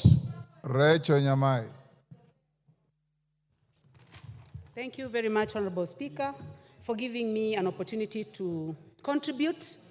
Honorable Speaker, I support this report, and I have listened, Honorable Speaker, to the chair as he moved the report, and to the vice chair, the Honorable Ambassador Benja, as he supported. And Honorable Speaker, I am convinced that I cannot be interested and very happy with the budget, and at the same time, I pretend to be unhappy with the finance bill that is supposed to fund that budget. Honorable Speaker, the proposals that have been given by this committee to amend are making this bill very good and highly acceptable, especially after dealing with the matter of bread and also dealing with the matter of taxation on motor vehicle, among others. Honorable Speaker, I also support this bill because it gives additional money to the counties, Honorable Speaker. Counties have been getting around 385 billion. That is the highest that we have ever seen. And this bill, Honorable Speaker, gives an additional money to the counties, approximately 15 billion, Honorable Speaker. I'm seated to a very sharp CPA, Honorable Bandi, and he has told me that if you are not sure of the figure, say approximately. Approximately, Honorable Speaker, 15 billion to our counties. And this money is going to our road projects, health, agriculture, markets, water. What else do I want, Honorable Speaker? I want money to go to Kitui, to Makueni, to Machakos, to Embu County, Honorable Speaker. And listening to the Honorable Cecily Mbarire, Honorable Speaker, she says that the most difficult thing to do is to raise money for the counties. On source revenue, OSR, Honorable Speaker, this bill is in the right direction to giving additional money to the counties. Honorable Speaker, this bill provides additional money to CDF, the best fund in this country. Honorable members across the divide, the best monitored, the most evaluated, the most successful is getting 30 million, Honorable Speaker, per constituency, Honorable Speaker. Members on the side where I'm seated, well, where I used to be in Azimio, members who are seated on this side, Honorable Speaker, should be the ones supporting this motion because of additional money to CDF. Because our children are going to get more money. Honorable Speaker, yesterday, I watched a girl that I've been paying fees for. Let me stick to the motion. Which standing order? Yes, Kajwang, what's your point of order? On a point of order, the gracious lady that has just spoken, the last I checked, she was in Azimio through Jubilee. Could it be that those positions have changed, or could it just be a misleading statement, Mr. Speaker? That is not a point of order. Go on. Thank you, Honorable Speaker, for your wisdom. I knew that you wanted to distract me. Honorable Speaker, I was just saying that I watched one of the girls that I pay fees for, and she was in the street, and she had written a message to me the previous day. And I asked her, you told me that it was about taxation on motor vehicle and bread. Why are you in the street? Honorable Speaker, I have just shared the video with CPA Bandi. The girl told me that she was not in the street concerning the bill, that she was doing TikTok, Honorable Speaker. And she was swinging, Honorable Speaker, very nicely. She told me that she was there because she wanted to get views for TikTok, Honorable Speaker. So, Honorable Speaker, and I'm going to show you, Honorable, she says that she cannot find the stones because the community that provides stones was missing in action. So she was wondering where the stones were. Honorable Speaker, going back to this bill, it is important to note that our finance bill for the previous year has made Kenya the 27th fastest growing country in the world, Honorable Speaker, in the world. You need to look at this Financial Times, members seated on my side, that Kenya is the 27th fastest growing country in the world because of the bill that we passed last year. Honorable Speaker, also, because of passing a good bill led by the Chair Finance, Honorable Speaker, Nairobi Stock Exchange is the best stock exchange in the world. That is not according to Rachel Nyamai. That is not according to the Honorable Speaker of the National Assembly. It is not according to the President of this country, Honorable Dr. William Samoei Ruto. It is according to the Financial Times that the Nairobi Exchange is the best in the world. Honorable Speaker, education is an equalizer, Honorable Speaker. This bill, Honorable Speaker, proposes approximately 658 billion to education. Some of us found our way here because we went to school. Our parents never saw a classroom. My own parents, Honorable Speaker, never stepped in a classroom. My father he was not literate. He was an assistant chief who was not literate. So I am only here because I got education. Let us support this bill for the 558 billion that is going to education, Honorable Speaker. Honorable Speaker, I support this bill because it is giving an opportunity to our industries. We are saying that for a phone that has been assembled out here must be taxed. But the one that is produced by 4 companies, Honorable Speaker, that have set up here in Kenya must be given an opportunity, and that is the one that is not going to be put through taxation. So we would like these companies to continue working so that they can hire our boys and girls, so that we can have technicians working there. Honorable Speaker, concerning sanitary towels, also, it is the sanitary towels and pampers that are from outside the country. Those who are setting up here, producing here, hiring our children are not going to be taxed, and this is an effort towards a job creation. Honorable Speaker, this bill also is proposing additional money to electricity, last mile connectivity, 50 million per constituency. Honorable members, what else do we want? We must tell Kenyans the truth, that this country has made a decision that we need to light up this country. We need to extend the working hours. We need to ensure that there is energy in my villages, in Motomo, in Ekoda, in Kanziko, in Kasala. They must have power so that they are able to work longer and they are able to provide jobs. Honorable Speaker, every country aspires to have a net budget. And Honorable Speaker, I want to go to the figures, and I'll be careful, again, as advised by my friend here, who I have looked at his eyes, Honorable Speaker. I have never looked at Bandy's eyes nicely. But today I have looked direct into the eyes of the Honorable Bandy, and his eyes are very good, Mr. Speaker. And he has told me that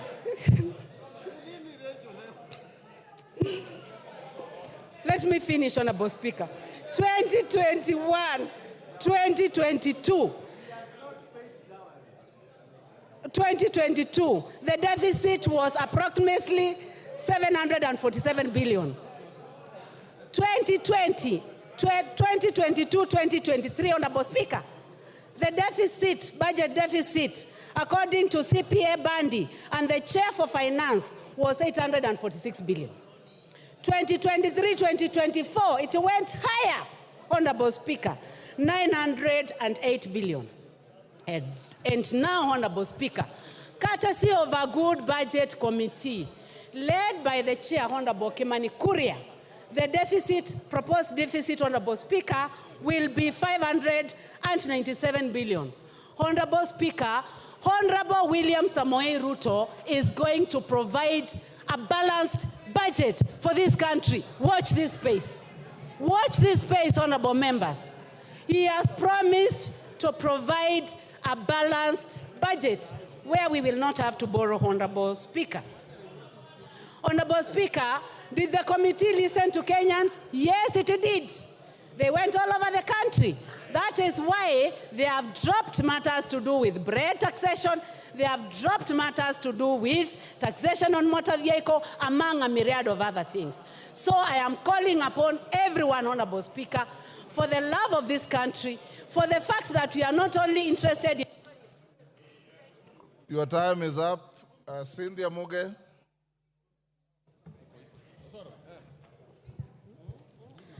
Thank you, Honorable Speaker, for giving me an opportunity to add my voice to this bill, Honorable Speaker. And from the onset, Honorable Speaker, I want to say that I support this bill.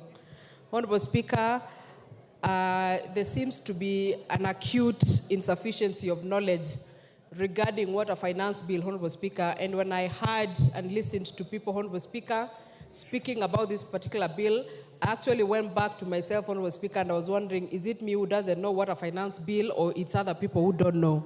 Honorable Speaker, when you hear the running call of reject the finance bill in its entirety, Honorable Speaker, it is a very irresponsible comment to make, Honorable Speaker, because of the importance of a finance bill. Honorable Speaker, allow me to, Honorable Speaker, link the finance bill and the appropriation bill. The finance bill, Honorable Speaker, is the one that enables or actually budgets or finances the appropriation bill. And without the finance bill, Honorable Speaker, we can as well declare that we don't have an appropriation bill, Honorable Speaker. The appropriation bill, Honorable Speaker, is where all of us are going to get the monies that we need for the different projects that, Honorable Speaker, we want to run in our constituencies, Honorable Speaker. Honorable Speaker, I support this bill on many grounds, Honorable Speaker. Honorable Speaker, I am a sugarcane farmer and I represent people, Honorable Speaker, who farm cane, Honorable Speaker. And looking at the finance bill, Honorable Speaker, and reading it together with a committee report, Honorable Speaker, that proposes a removal of the cane transportation, Honorable Speaker, it has zero-rated that particular provision, Honorable Speaker. Honorable Speaker, this gives me a reason to be able to support this bill. Honorable Speaker, I come from a county that does tea farming, Honorable Speaker, and production and processing of tea. Honorable Speaker, when I read the committee proposals, Honorable Speaker, on the removal of the tea packaging material, Honorable Speaker, I am happy and I support this particular bill, Honorable Speaker. Honorable Speaker, the eco-levy has been a levy that has been up for discussion for a very long time, Honorable Speaker. And Honorable Speaker, I would want to say that the committee, or reading the committee report, Honorable Speaker, I gain better understanding of what an eco-levy, Honorable Speaker. And Honorable Speaker, I support this particular levy because, Honorable Speaker, it is clear that it is a levy that is aimed at ensuring that we have environmental conservation. Honorable Speaker, this is a bill, Honorable Speaker, that is justified. That, Honorable Speaker, if you import whatever you import as a finished product, you must as well give us some money for us to be able to manage your waste, Honorable Speaker. And this, Honorable Speaker, is a levy on imported finished products, Honorable Speaker. Honorable Speaker, there is a levy that has been put, Honorable Speaker, on onions, potatoes, and table eggs, Honorable Speaker, that are imported. Honorable Speaker, this is the true spirit of Kenya, Honorable Speaker, that we support local production and support the prioritization of locally produced goods, Honorable Speaker. It is fair, Honorable Speaker, that the farmer of potatoes in Molo, that the farmer of onions in Trans Nzoia, Honorable Speaker, that do onion production, Honorable Speaker, is given a priority. If you feel like you need to import, you must then, Honorable Speaker, be able to pay higher, a better and a bigger price. Order, Cynthia. Yes, Otienda Molo, Senior Counsel. What's your point of order? And what standing order? Mr. Speaker, I rise under standing order number 90. I have listened carefully as my colleagues on the other side are speaking. But I'm aware, Mr. Speaker, that under standing order number 90, especially 92, one must declare pecuniary interest. And I'm aware that my colleagues attended a meeting, and Honorable Soro is looking straight at me, where pecuniary interactions,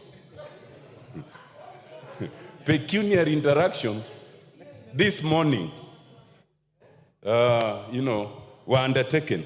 Could any member speaking start by declaring their interest that I have pecuniary interest and then they support? Thank you, Mr. Speaker. Order, Honorable Otiende Amolo. You are grossly out of order for misreading standing order 90, misleading the House, and raising a frivolous point of order. Go on, Cynthia. Thank you, Honorable Speaker. Honorable Speaker, in my submission, I am clear in my declaration of interest that I represent people who do sugarcane farming and tea farming. Thank you, Honorable Speaker. Ignore him and proceed. Well guided, Honorable Speaker. So, Honorable Speaker, I support this bill in its entirety. And Honorable Speaker, I also want to give an assurance, Honorable Speaker, to the Honorable Robert Mbui. When he was speaking, Honorable Speaker, he was worried that what happens if we are hoodwinked in terms of the proposal that have been put by the committee, Honorable Speaker, and he has been a very good honorable member of this House. Together with myself, Honorable Speaker, we will ensure that whatever these proposals that the committee has put in regards to this bill are actually put into in the second reading, Honorable Speaker, are considered so that that the people of Kenya, Honorable Speaker, can be able to benefit from this bill. Honorable Speaker, I want to compare the Finance Bill of 2023 and the Finance Bill of 2024, Honorable Speaker. Last year, Honorable Speaker, I was pensive about the Finance Bill of 2023, and I want to report here today, Honorable Speaker, that I am a happy person that I took part in the passing of the Finance Bill of 2023, as hard as it looked, Honorable Speaker. And I am happy, Honorable Speaker, because some of the provisions that were put in place by that Finance Bill last year, Honorable Speaker, are finally bearing fruits, Honorable Speaker. You remember, Honorable Speaker, that there was an issue about the clinkers, Honorable Speaker. This year, Honorable Speaker, this country has a clinkers factory in Turkana, Honorable Speaker, that is able to produce clinkers and has reduced its importation, Honorable Speaker, by close to 90%. Honorable Speaker, if that is not a win in the last year's finance bill, I don't know what is, Honorable Speaker. Honorable Speaker, on the issue of importation and hiking or putting the taxes on importation, Honorable Speaker, we are simply saying, Honorable Speaker, that let us be able to consider the Maxis and the Yana of this country, Honorable Speaker, that are produced locally in terms of tires, as opposed to, Honorable Speaker, the Michelin and the Bridgestone, Honorable Speaker. And Honorable Speaker, this is not barring anyone from using them. It is actually saying, let us just promote local, because these ones are going to be more affordable. But if you're a person of means, Honorable Speaker, and you feel like your class is Bridgestone, you can still go ahead and do the same, Honorable Speaker. So, Honorable Speaker, I support this particular bill, and Honorable Speaker, listening to Opio and I, the Honorable Able Minority Leader, Honorable Speaker, he says that this government has made mistakes after mistakes. And Honorable Speaker, I want to say this. If the results of the mistakes after mistakes that have been made by this government is the exchange rate going, the Kenya shilling doing better, Honorable Speaker, I am proudly associated with the mistakes that have been made by this country. Honorable Speaker, if the mistakes include the ease of doing business, Honorable Speaker, in this country that is growing better every day, I want to say that I'm proudly associated with the mistakes that have been made by this government, Honorable Speaker. And I continue to support it because, Honorable Speaker, we are going to have a better future, we are going to have a better economy, we are going to have better things that are going to come out of this finance bill, Honorable Speaker. So I support it in totality. Honorable Speaker, just to speak to the Gen Z, I hear they have been referred to Gen Z, Honorable Speaker. I want to appreciate that particular generation, Honorable Speaker. And when you look at young people fighting for their rights, fighting for their space in person, Honorable Speaker. And if you noted, Honorable Speaker, they did not spoil or go and vandalize any shops in this town, Honorable Speaker. They were picketing in peace, and they were actually showing us place cards, Honorable Speaker, showing what they wanted. Honorable Speaker, I want to say that I am proudly associated with those people, and I appreciate this committee for listening to those young members of this country and implementing some of the suggestions that they were giving. Honorable Chair of the committee, we appreciate what your committee has done, and we will be here during the second reading to support it and see that it goes through, Honorable Speaker, so that we can honor those young people and even going into the future. I support this bill, Honorable Speaker. Junet Mohammed. Mr. Speaker. Order, Honorable Millie, you are the mother of this house. This is a young first-timer. You should guide her other than heckle her. Mr. Order, Honorable Millie, I honored you by calling you the mother of this house. It's your duty to mentor young first-timers, not to heckle them. Go on. Mr. Speaker, I think Millie has graduated Go to on, grandmother. Janet. Anyway, Mr. Speaker, I stand to oppose the Finance Bill 2024.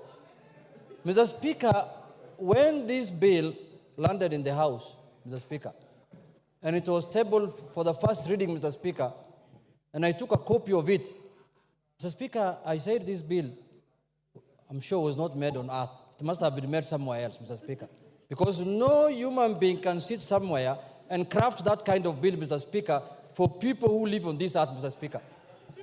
Why do I say, Mr. Speaker, so? Mr. Speaker, the bill was attacking a human being from all sides, from his stomach, from his head, from his legs.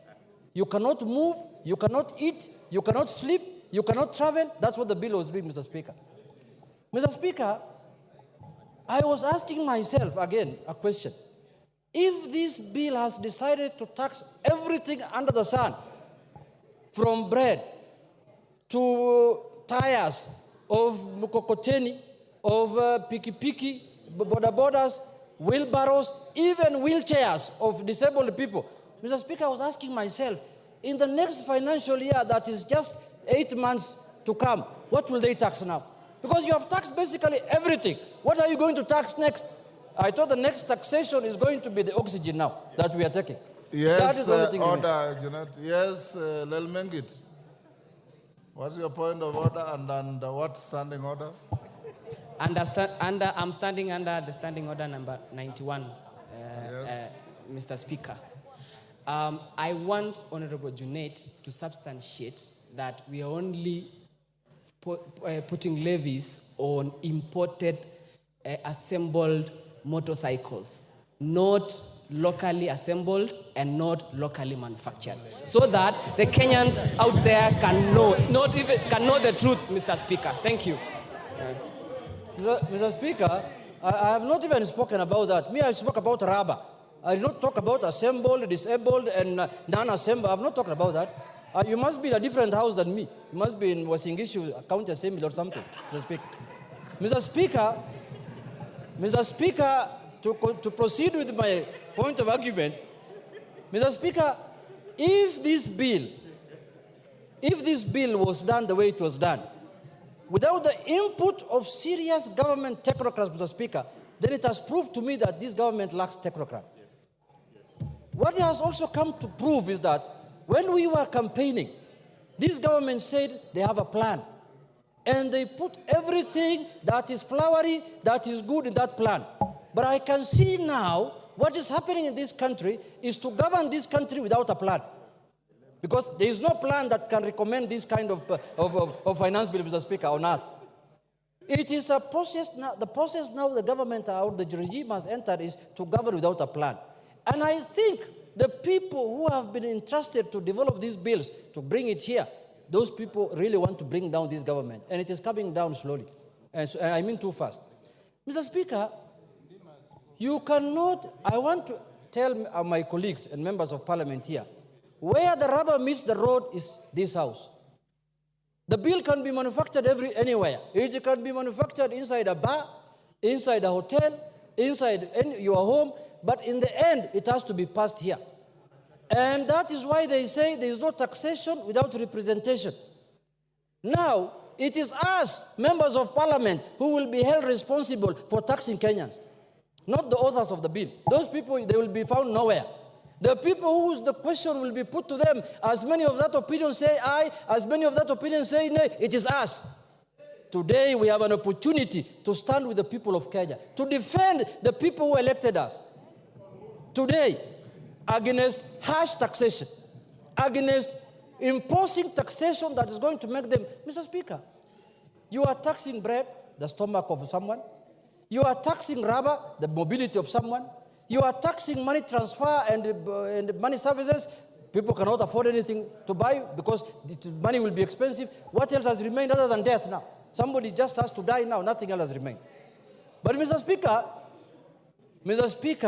I want to say this. Taxation must be, we know the general principles of taxation, Mr. Speaker. The general principles of taxations are known. Myself, I've interacted with the finance bill now for the 11th or 12th time, Mr. Speaker. The tax must be equitable, must be simple, must be efficient. Now we are, before last financial year and the other year, we were discussing, for example, iTax. Now today we are coming with e-teams. Tomorrow we shall come with K-tax. Mr. Speaker, how many times are we going to change the process of taxation in this country? We are discussing here economic growth. You want to tell me this kind of bill will enhance economic growth in this country? Is that what you're telling Kenyans? Mr. Speaker, let me say this. Yes, Honorable Junet, let's appoint the order from Kamket. Under what standing order? Mr. Speaker, I rise under standing order number 176. And Mr. Speaker, just a moment. The Honorable Junet has spoken very vehemently against the bill.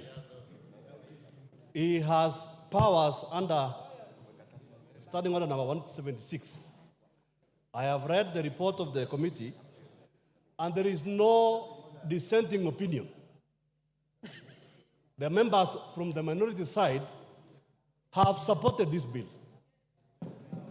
His own members that he, as the minority whip, has nominated to the finance committee.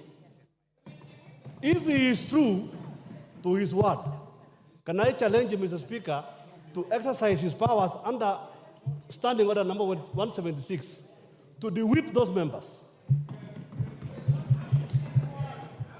Junet. Mr. Speaker, you see, we are now on the plenary of the House. We are not in a finance committee. And the decision of the bill will be made on the floor of this House, not in the committee. But I know where Honorable Kamket is coming from. I know when you collect cattle, you share with everyone. But now this is different, Mr. Speaker. We are in a different scenario. Now we are in the floor of the House, Mr. Speaker. We are not dealing with cattle. But having said, Mr. Speaker, you know, when you are interrupted like this, you lose your thought process, Mr. Speaker. But let me come back to what I was saying. Mr. Speaker, this bill, I can see the committee in their own wisdom have proposed certain changes. That's a step in the right direction, but that's not enough. That is not enough. Because there are more other things that we need to deal with, and we need to bring amendment on them or shoot down the bill in its entirety, in totality. Mr. Speaker, let us be sensitive to the people of Kenya. Now I've lost my time. I can see I'm being told your time is up. Let us be sensitive to the people of Kenya. Because it is the ordinary person who's paying for what we are processing here. It's not us, Mr. Speaker. Mr. Speaker, if we are going to make life difficult, for example, Mr. Speaker, last year we passed a finance bill here, which is a Finance Act of 2023. How much money have we collected using that? We did not reach our targets. Now that is a proof that higher taxation does not yield to higher revenues, Mr. Speaker. Lower taxation yields to higher revenues. If you make the taxation process easy and simple, and which everyone wants to pay, that is when you will collect money. But when you tax it highly, people will look for ways to evade it, people will look for ways to not to pay it, and that is the norm. It is not all over the world. It is not rocket science. So let us... Is up, Didymus. Your time is up, Junet.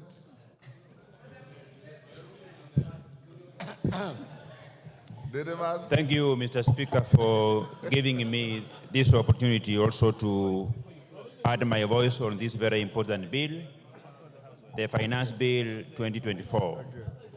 Honorable Speaker, in making a decision as to whether I support or oppose, I am guided by three things. First, that is very important, and the country must understand this, Honorable Speaker. There is no country across the world that has developed without the support of the local manufacturers. We have been lamenting for very many years, Honorable Speaker, that Kenya as a country is one-way traffic. We are only importing. Mr. Speaker, it is a fact that we have manufacturers who have set up their factories in our country. They have just employed less than 5 people, and what these manufacturers do, they just import finished products to distribute, yet they get all the support from the government of Kenya and from the taxpayers, Honorable Speaker. The second thing that is very important, Honorable Speaker, is that the problem that this country is facing, and it is a time bomb, Honorable Speaker, is lack of employment for the surging young population of this country. The government alone cannot absorb millions of Kenyans who are job seekers. The private sector plays a pivotal role in ensuring that we have employment opportunities so that Kenyans can have the bargaining and the purchasing power to put food on the table, Honorable Speaker. So the private sector should be supported. I heard the leader of minority speak about that this country is only favoring a few individuals who are trading in cement, who are trading in steel. Honorable Speaker, I want to ask and to urge the leader of minority, Honorable Pio and I, who is my very good friend, that he has an opportunity to set up a steel factory in this country. He has an opportunity to set up a cement manufacturing factory in this country. He has an opportunity, Honorable Speaker. I know that prior to the last general elections, they had so many meetings with the business community of Dubai, business community of Qatar, and Honorable Opio and I, you have got every reason to set up a factory, run it the way you want. You can even say that for you to buy from this factory, you must be wearing a black suit. Nobody will take you to court, Honorable Speaker. The third thing that is very important that made me to support this bill, Honorable Speaker, is because when those proposals were first being debated across the media houses in this country, there are a number of things that came out, and those things were punitive to the Kenyans, Honorable Speaker. These include the tax on motor vehicle, the tax on diapers, sanitary towels, taxes on motorcycles, Honorable Speaker. But we have since engaged, and I have had a robust discussion with the Chair of Finance and Economic Planning. He has assured me that the content of his report will finally make it to the areas that are going to be amended by this House, Honorable Speaker. I have also alive to the fact that as a Member of Parliament for Kimilili, I have the powers to amend this bill. I have the powers to suggest amendments, including the title of the bill, and everywhere that I feel we should change this bill, Honorable Speaker. Honorable Speaker, this bill, read together with the report, and of course also annexed on that level with my intelligence of proposing amendments to make it better, I am convinced that we are going to protect the local manufacturers. Kenya as a country, Honorable Speaker, we have been lagging behind. That even we import toothpicks, something that is made with a very low technology. That we have been importing diapers, something that even Junet Mohammed can set up a diaper manufacturing farm in Migori, Honorable Speaker.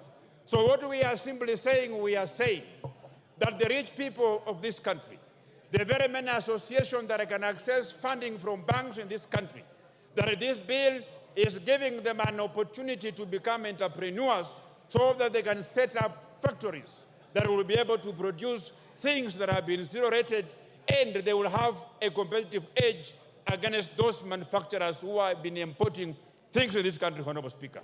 Honorable Speaker, we have had a discussion with the ladies of this country. I have had a discussion with the girls and women from my constituency. They have raised concern about the hygiene of diapers that are imported from China. It is from this basis, Honorable Speaker, that we persuaded the Chair of Finance and Economic Planning to persuade this committee that they should consider putting an eco-levy on sanitary towels that are imported from this country while zero-rating the locally manufactured one, Honorable Speaker. Honorable Speaker, by passage of this bill, I am convinced, I am energized to look for money and set up a factory in Kimilili, a factory that will produce sanitary towels, a factory that will produce diapers, a factory that will produce toothpicks, Honorable Speaker, a factory that will produce tires, Honorable Speaker. Honorable Speaker, I have listened to the members of the other side vehemently oppose this bill, and they are saying that this bill proposes increase in taxes for tires of even the wheelchairs, for tires of wheelbarrows, for tires of motor vehicles that are used locally by very many people, Honorable Speaker. Honorable Speaker, I don't blame them. You know, reading is not very easy.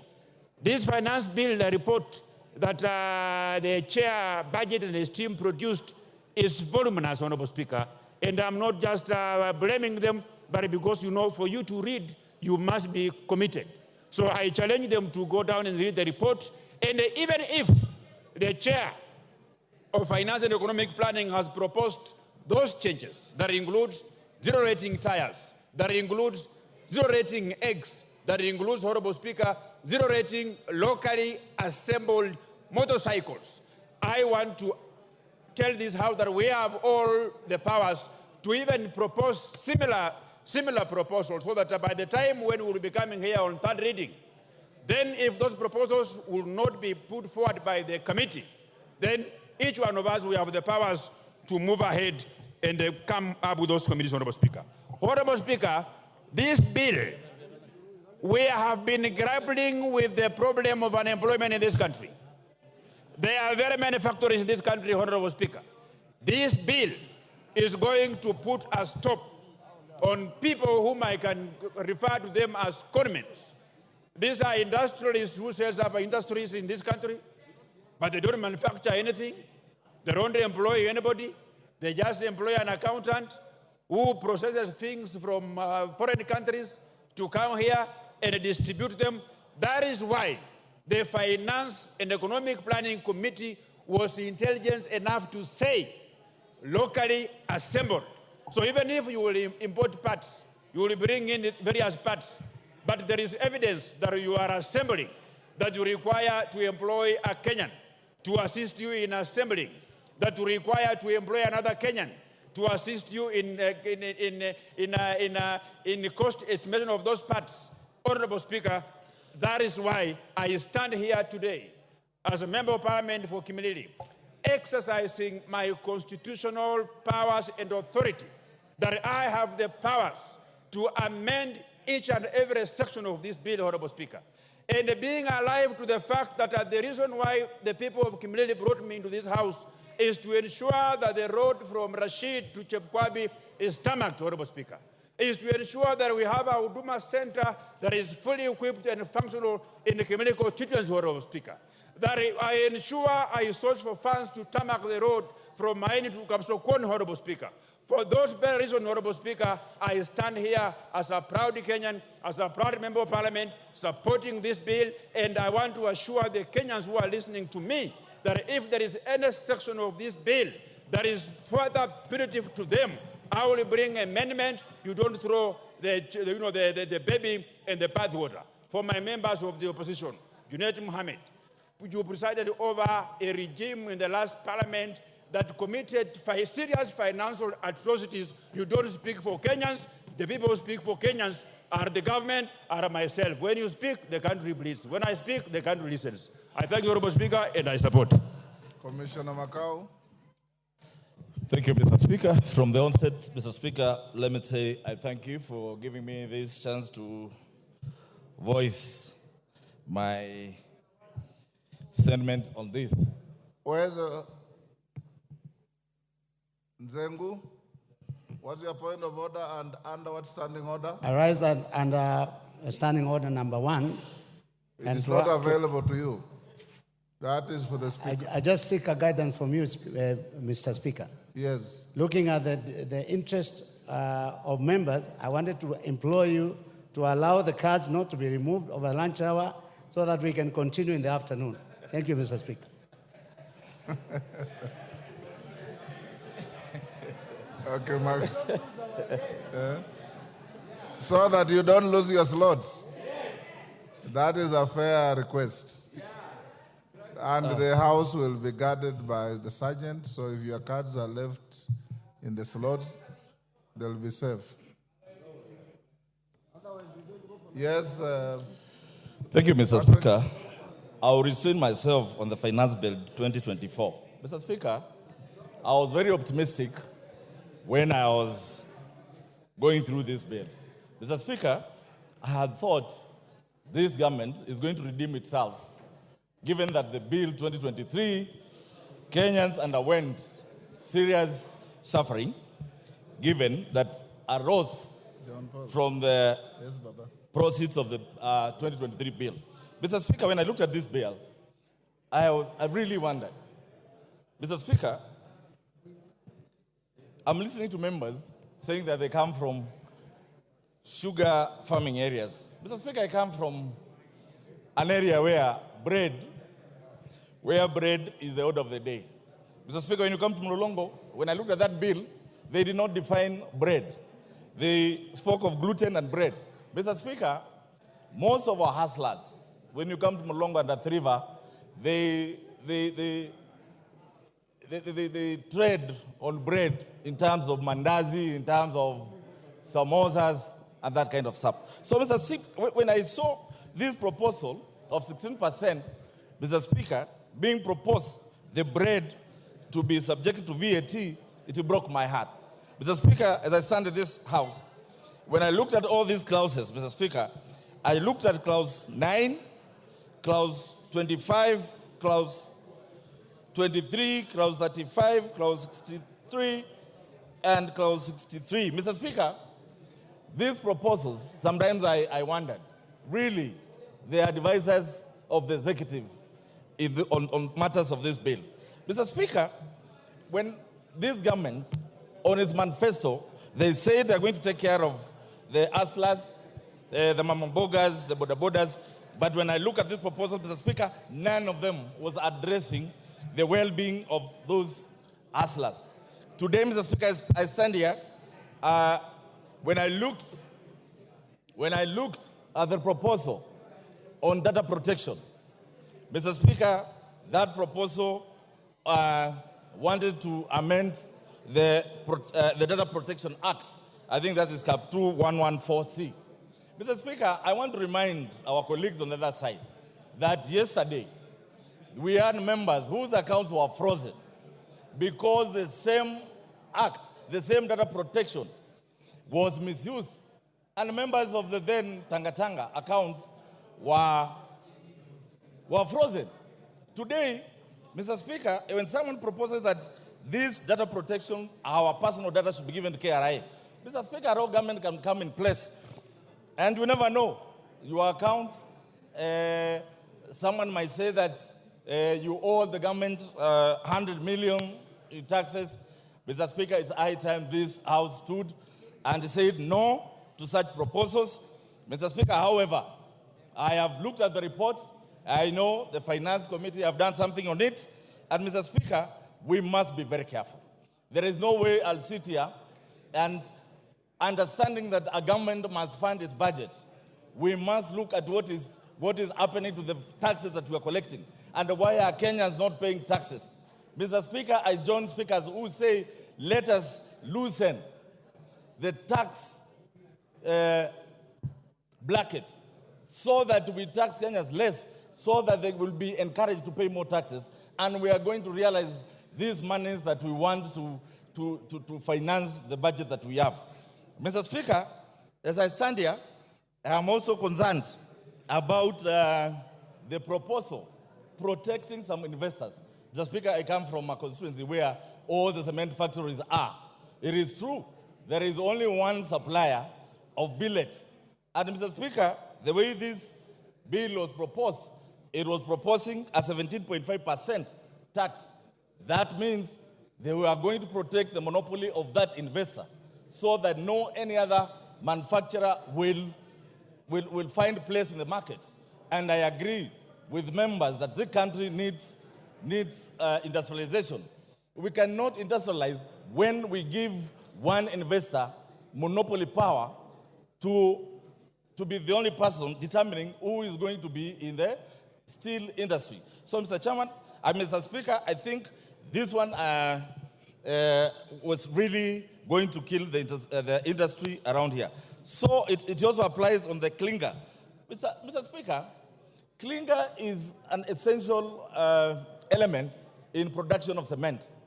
If we tax this cement as proposed in the bill, I think that's 10%. It means even the affordable housing that we are talking about is not going to be possible. If this bill will address on clinker being zero rated, then it means the cost of cement is going to come down and the cost of building is going to come down. Mr. Speaker, the way it is, I don't see whether this bill is going to help Kenyans. Mr. Speaker, I stand here and I oppose it in totality. Let us come back. Mr. Speaker, you accept our amendments, and as a House, we look at them so that we neaten this bill so that it's going to benefit all Kenyans. I thank you, Mr. Speaker. Order, honorable members, you may be upstanding.